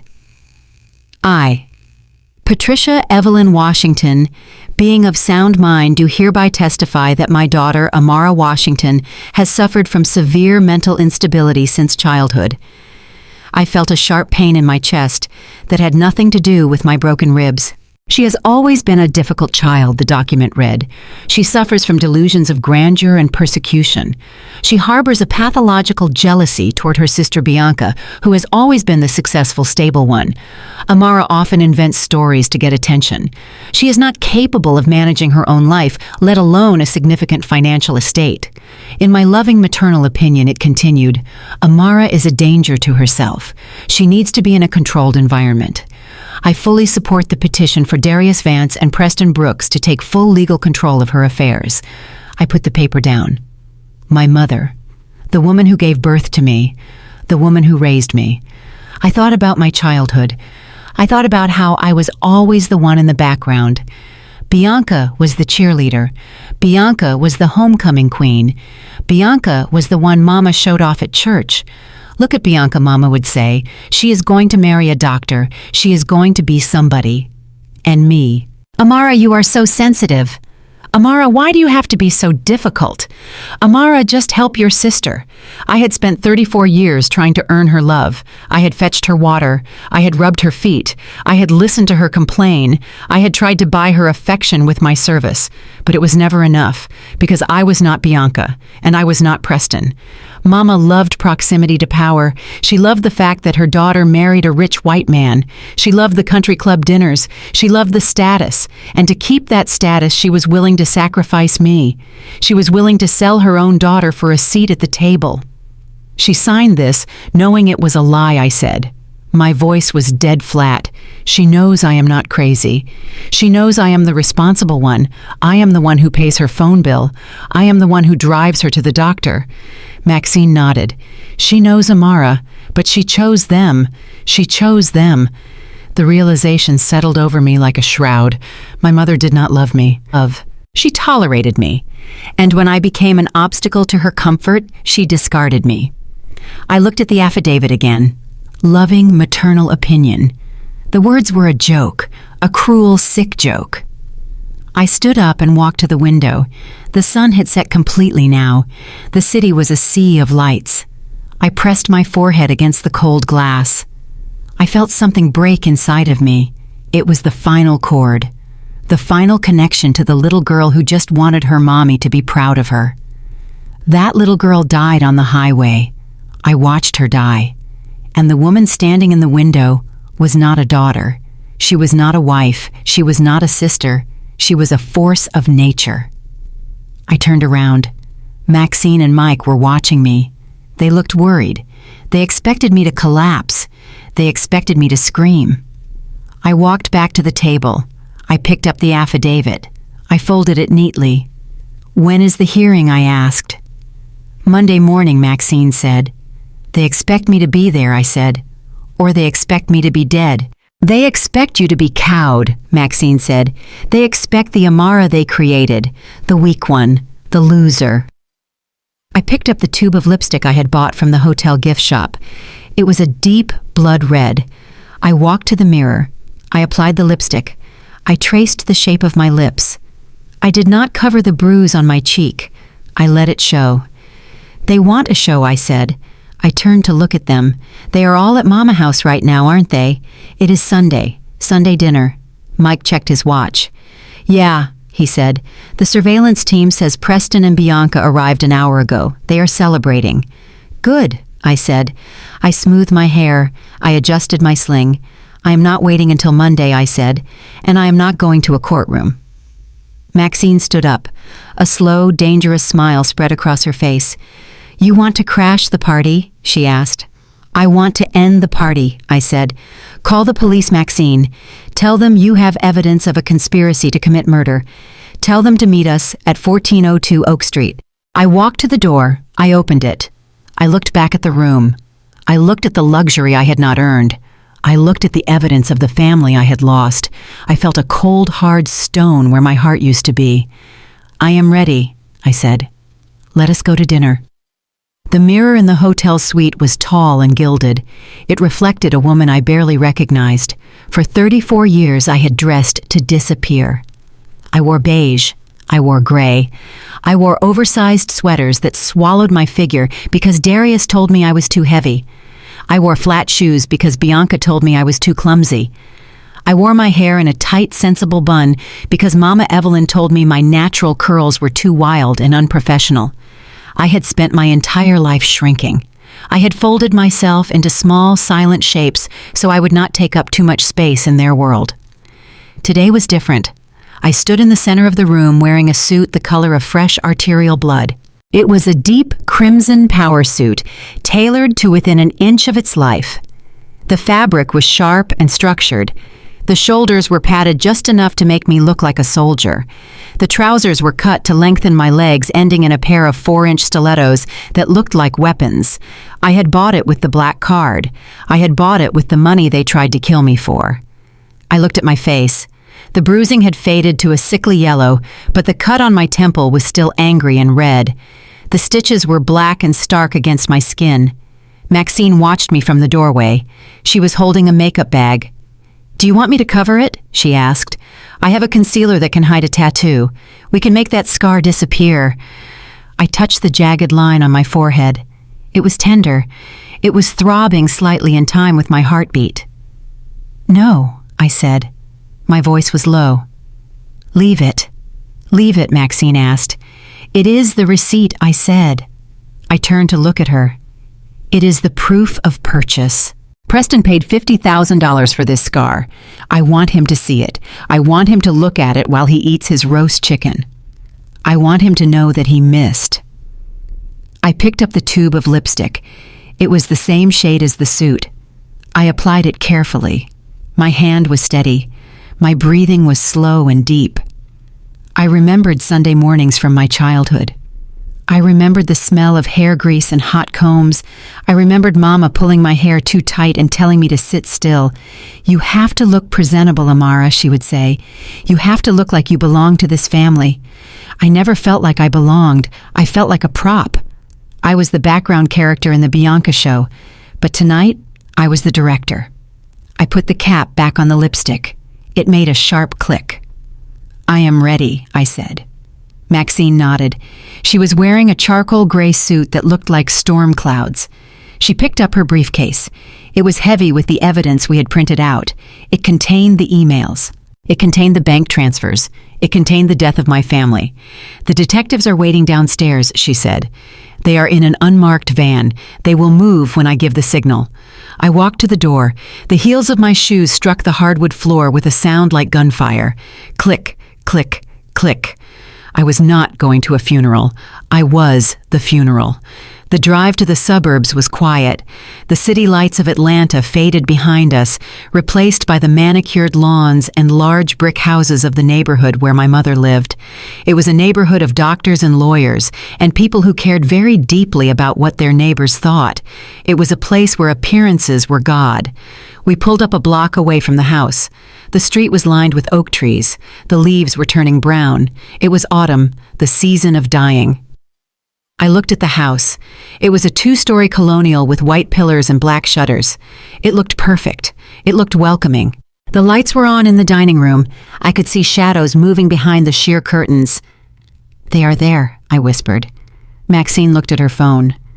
"Mike says they have been there for an hour," she said.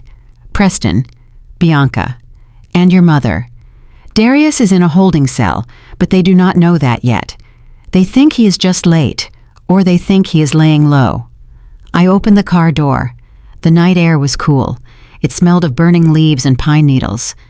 We walked up the concrete path. My heart should have been pounding. I should have been terrified. I was about to confront the people who raised me and accuse them of murder, but I felt nothing. I felt a cold, vast emptiness. It was the feeling of a bridge that had been burned so thoroughly that there was no ash left. Just empty space. The front door was unlocked. It was always unlocked on Sundays. It was a tradition. "The door is always open for family," Mama used to say. I pushed it open. The foyer smelled of lemon oil and potpourri. But underneath that, there was another smell. Roast chicken, sage, butter, sweet potato pie. It was the smell of my childhood. It was the smell of comfort. For a second, my knees went weak. That smell triggered a reflex in my brain. It made me want to run to the kitchen and taste the gravy. It made me want to be a daughter. Then I heard the voices. They drifted out from the dining room. They were loud. They were happy. I gestured for Maxine and the 2 plainclothes detectives to stay back in the shadows of the hallway. I needed to hear them. I needed to hear the truth when they thought no one was listening. I stepped closer to the dining room archway, pressing my back against the wall. "I just cannot believe that child," Mama Evelyn voice said. It was sharp and high. It was the voice she used when she was gossiping on the phone with her church friends. "I truly cannot," she continued. All these years she acted like a martyr. She acted so holy working at that nonprofit, driving that ugly car, and all the while she was sitting on $30 million, hiding it from her own mother. It is deceitful. That is what it is. I closed my eyes. Deceitful. I had found out about the money on Tuesday morning. I was in a coma by Tuesday afternoon, but in her mind, I was the villain. And to let her poor husband get arrested, Mama went on. She sounded indignant. I heard the clink of a fork against china. "Darius called me, you know, from the jail. He was crying. He said she set him up. He said she's trying to frame him because she wants to keep all the money for herself. It is a disgrace.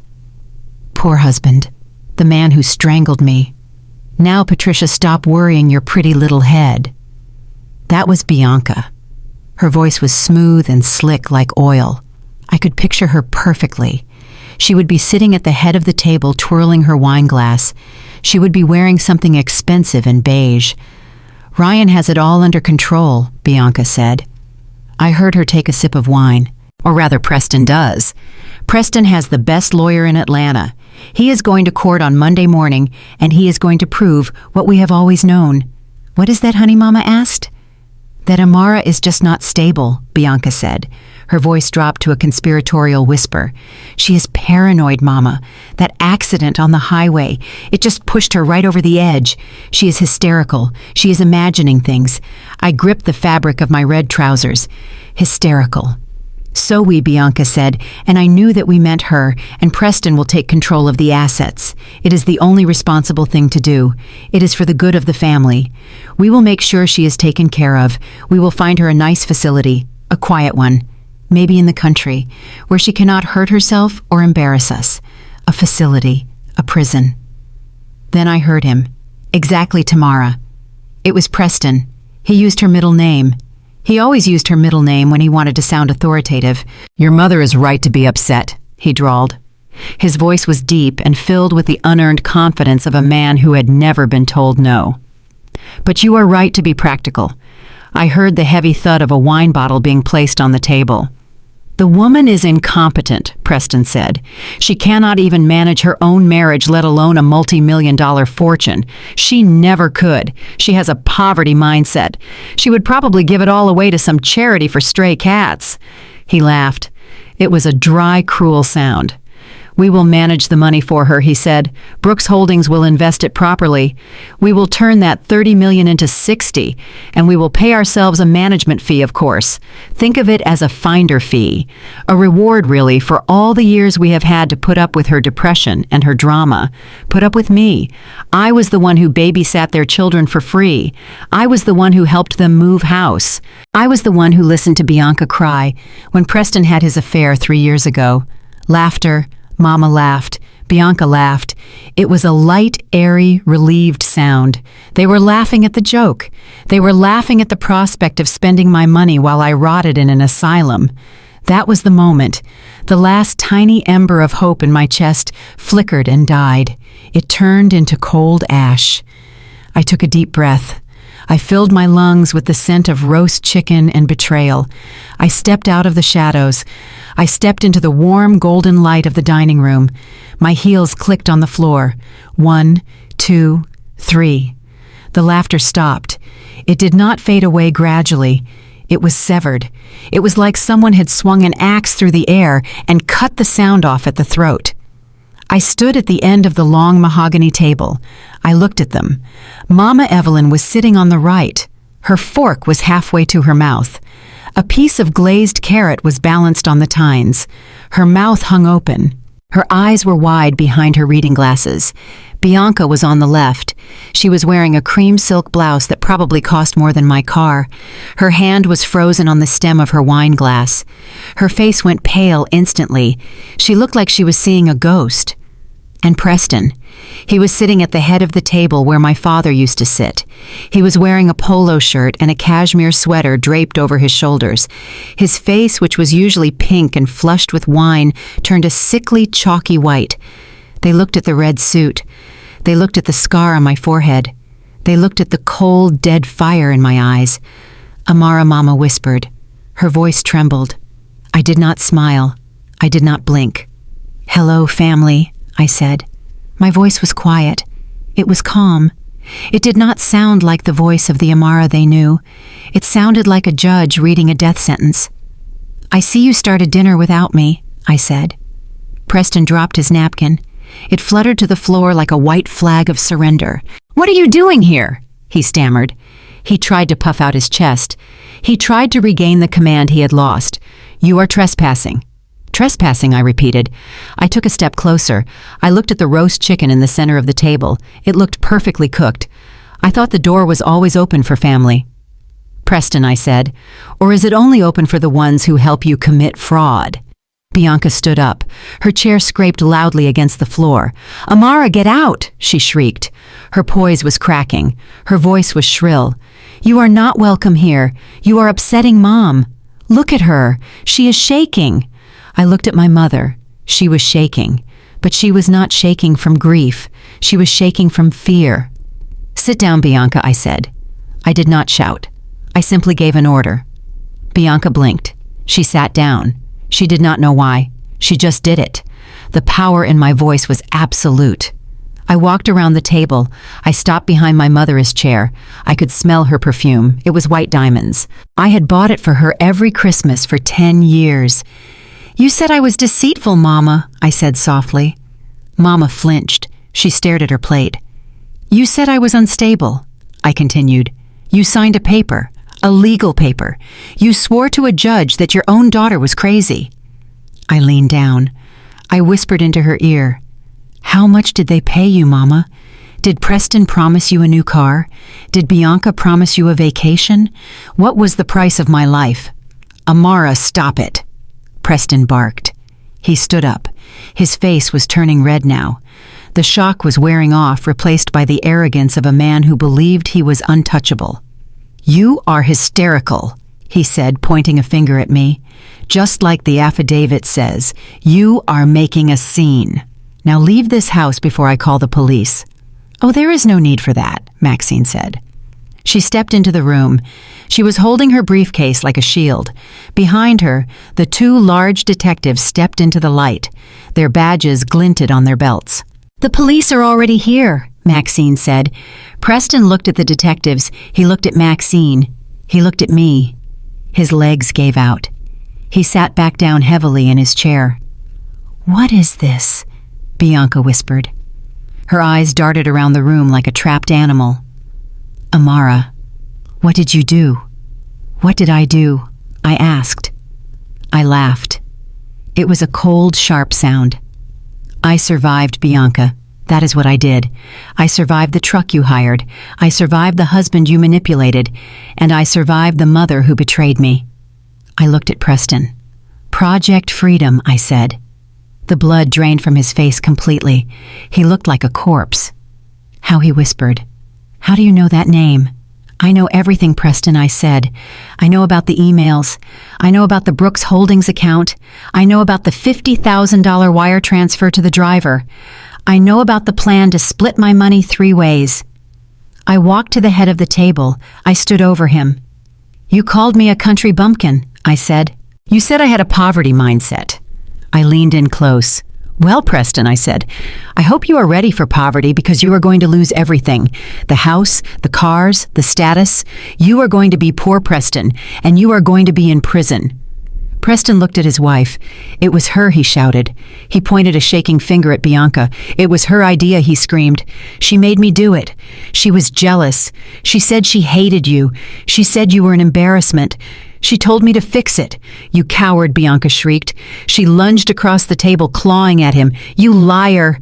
You said it was a sure thing. You said we would be rich. You ruined me." The room descended into chaos. Bianca was screaming. Preston was sobbing. Mama was wailing, clutching her chest. "Detective, verify the warrant," Maxine said calmly. The detectives moved. They walked to the table. One of them pulled Preston out of his chair. He spun him around and slammed his chest against the wall. "Preston Brooks, you are under arrest for conspiracy to commit murder and wire fraud," the detective said. The metallic click of the handcuffs was the loudest sound in the world. The second detective grabbed Bianca. She tried to run. She tried to scramble toward the kitchen. He caught her by the arm. "Get off me," she screamed. "Do you know who I am? I am a Brooks." "Not anymore, honey," the detective said. He cuffed her hands behind her back. They dragged them toward the door. My sister and my brother-in-law, the golden couple, the success stories. They were dragged out of the house, past the fine china, past the roast chicken, past the life they had killed to protect. I stood alone in the dining room with my mother. The silence returned. But now it was the silence of a graveyard. Mama Evelyn sat at the table. She was not crying anymore. She was staring at the empty chairs where her favorite children had just been. Her world had evaporated in 5 minutes. She looked up at me. Her eyes were old and fearful. She looked at my red suit. She looked at my scar. "Amara," she whispered. "Baby, please. I did not know. I thought it was for the best." I looked at her. I felt a strange sensation in my chest. It was the feeling of a heavy weight being lifted, the weight of obligation, the weight of trying to please her. It was gone. I did not hate her. I just did not know her, and she did not know me. I walked to the table. I reached out and picked up the wine bottle. I poured a glass of wine. The red liquid swirled in the crystal glass. "You always said I was the disappointment, Mama," I said. I placed the glass in front of her. "You were right," I said. "I am a disappointment. I disappointed your plan to kill me. I disappointed your plan to steal my money. And now I am going to disappoint you one last time." I leaned down. Our faces were inches apart. "I am leaving, Mama," I said, "and I am not coming back. You have the house. You have the china. You have your reputation." I straightened up. I smoothed my red jacket. "I hope it keeps you warm at night," I said. I turned and walked toward the door. "Amara," she screamed. "Amara, do not leave me. I have no one." I paused at the threshold. I looked back at the lonely old woman sitting at the table filled with food she would never eat. I smiled. It was a sad smile, but it was free. "Enjoy your dinner, Mama," I said. I walked out into the night. The air was cold and clean. Maxine was waiting by the car. The police lights were flashing blue and red, painting the suburban street in the colors of justice. I got into the car. I did not look back. 6 months passed. The seasons changed outside the windows of the Fulton County Courthouse. The leaves turned brown and fell, and the winter wind stripped the trees bare. But inside the courtroom, the air remained heavy and stagnant. It smelled of floor wax and nervous sweat, and the dry dust of old laws. I sat in the front row. I was not the woman in the hospital bed anymore. I was not the ghost in the red suit. I was Amara Washington. I was the survivor. I was the witness. I watched them file into the room one by one wearing the same orange jumpsuits. The bright color washed them out. It made them look small. It stripped away their pretenses and their lies, leaving only the raw, ugly truth of who they were.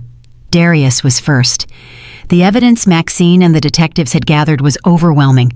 The wire fraud logs from the law firm, the bank statements from my stolen credit card, the server data from the cloud showing the Project Freedom folder, and the video footage of his attack on me in the hospital room.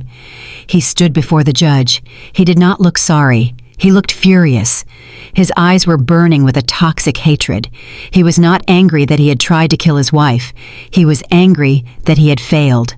Darius Vance, the judge, said, his voice echoing in the high-ceilinged room, "You are a parasite. You preyed on the woman who supported you. You conspired to end her life for profit." The gavel came down with a sound like a gunshot. "I sentence you to 25 years in a state penitentiary without the possibility of parole." Darius did not scream. He turned his head and looked at me. His lip curled in a snarl. But I did not flinch. I looked right back at him. I watched the bailiff shackle his hands and lead him away. He was just a memory now, a bad dream that I had finally woken up from. Then came Preston, my brother-in-law, the man who bragged about his investment portfolio, the man who sneered at my poverty. He tried to make a deal. He tried to blame everyone else. He stood in the court and wept, saying he was manipulated by his wife. He said Bianca made him do it. He said he was just a weak man under the influence of a jealous woman. The judge was not impressed. Preston Brooks, the judge, said, "You funded a murder. You used your wealth as a weapon. You are sentenced to 15 years. Preston collapsed. He had to be dragged out of the room. His old money family was there, sitting in the back row. They did not look at him with sympathy. They looked at him with shame. They left before he was even out of the door. And finally, Bianca. My sister looked older. The stress had eaten away at her beauty. Her hair was unkempt. Her skin was dull. She looked at the empty space where Preston family had been sitting. They had disowned her immediately. The moment the handcuffs went on, they cut her off. She was the black woman who had corrupted their son. She was the scapegoat. She had lost her house. She had lost her status. She had lost her husband. She looked at me. Her eyes were wet. "Amara," she mouthed. "Help me." I sat still. I did not move. "Bianca Brooks," the judge said. "For conspiracy to commit murder and fraud, you are sentenced to 10 years. 10 years? She screamed when they took her. It was the scream of a woman who realized she had traded her soul for a lifestyle that never really belonged to her. The courtroom cleared out. The reporters packed up their cameras. The lawyers gathered their briefcases. I stood up to leave. That was when I saw her. Mama Evelyn was sitting in the last row. She was wearing her Sunday best. She looked tiny in the large wooden bench. She looked like a crumpled piece of paper. She had lost everything. Both of her golden children were gone. Her perfect son-in-law was gone. The reputation she had spent her life building was in ruins. The neighbors were whispering. The church ladies were staring. She looked up at me. Her eyes were filled with a desperate, pleading hunger. She wanted me to walk over to her. She wanted me to forgive her. She wanted me to be the dutiful daughter one last time. She wanted me to fix the mess she had helped create. I paused. I looked at the woman who had signed the affidavit. I looked at the woman who had called me unstable. I adjusted my silk scarf. I picked up my purse. I turned my back on her. I walked down the center aisle. My heels clicked on the floor. Click, click, click. I walked out of the heavy double doors and into the bright, cold winter sunlight. I did not look back. I was free. The view from my new office was breathtaking. I was on the top floor of a glass building in Midtown Atlanta. The sun was pouring in, illuminating the modern white furniture and the vibrant art on the walls. It was a space that breathed. It was a space that had room for me. I stood by the window looking down at the city. I touched the faint white line on my temple. The scar was still there. I had kept it. I refused to hide it with makeup. It was my reminder. It was the map of where I had been. Behind me, I heard the door open. "We are ready for you, Amara." I turned around. Maxine Sterling was standing there. She was smiling. She was no longer just my lawyer. She was my partner. She was the chairman of the board of the Amara Washington Foundation. And next to her was Jackie. Nurse Jackie had retired from the hospital. She was now the director of our outreach program. She was wearing a bright yellow suit that made her skin glow. I smiled at them. This was my family. It was not a family bound by blood. It was a family bound by loyalty. It was a family bound by shared values and mutual respect. We had chosen each other. I looked at the plaque on the wall, the Amara Washington Foundation, dedicated to empowering Black women in business. I had not bought a yacht. I had not bought a fleet of cars. I had taken Aunt Hattie $30 million and I had put it to work. I was funding startups for women who had been told they were too small. I was paying for legal defense for women who were being silenced. I was building the empire Darius had dreamed of, but I was building it with kindness. I was building it with truth. "They called me a loser," I said softly. Maxine walked over and put a hand on my shoulder. "You were never a loser, Amara," she said. "You were just playing a game where the rules were rigged against you. Now you make the rules." I nodded. I thought about the money. People always say money changes you. They are wrong. Money is just a magnifying glass. It shows you exactly who you are. It showed that Darius was a thief. It showed that Bianca was a fraud. It showed that Preston was a coward. And it showed me who I was. I was not the quiet girl in the corner. I was not the wife who made herself small. I was a force. I walked over to my desk. I picked up a file. It was the business plan for a young woman from the West Side. She reminded me of myself 10 years ago. She was brilliant and hungry and invisible. "I am going to change her life," I said. Maxine smiled. "You already have." I looked out the window one last time. The sun was high in the sky. The shadows were gone. I took a deep breath. It did not hurt anymore. My ribs were healed. My heart was whole. "I am ready," I said. I walked out of the office flanked by my real sisters. I walked into my future. Lesson learned. The deepest wounds often don't come from the enemies standing in front of us, but from the people standing beside us, the ones who were supposed to have our backs. I learned that blood makes you related, but only loyalty makes you family. For years I shrank myself to fit into their small boxes, believing my worth was tied to their approval. But betrayal was the fire that burned away the cage. I didn't just survive the crash. I survived the realization that I am enough all on my own. True power isn't inheriting millions. It's reclaiming your own soul.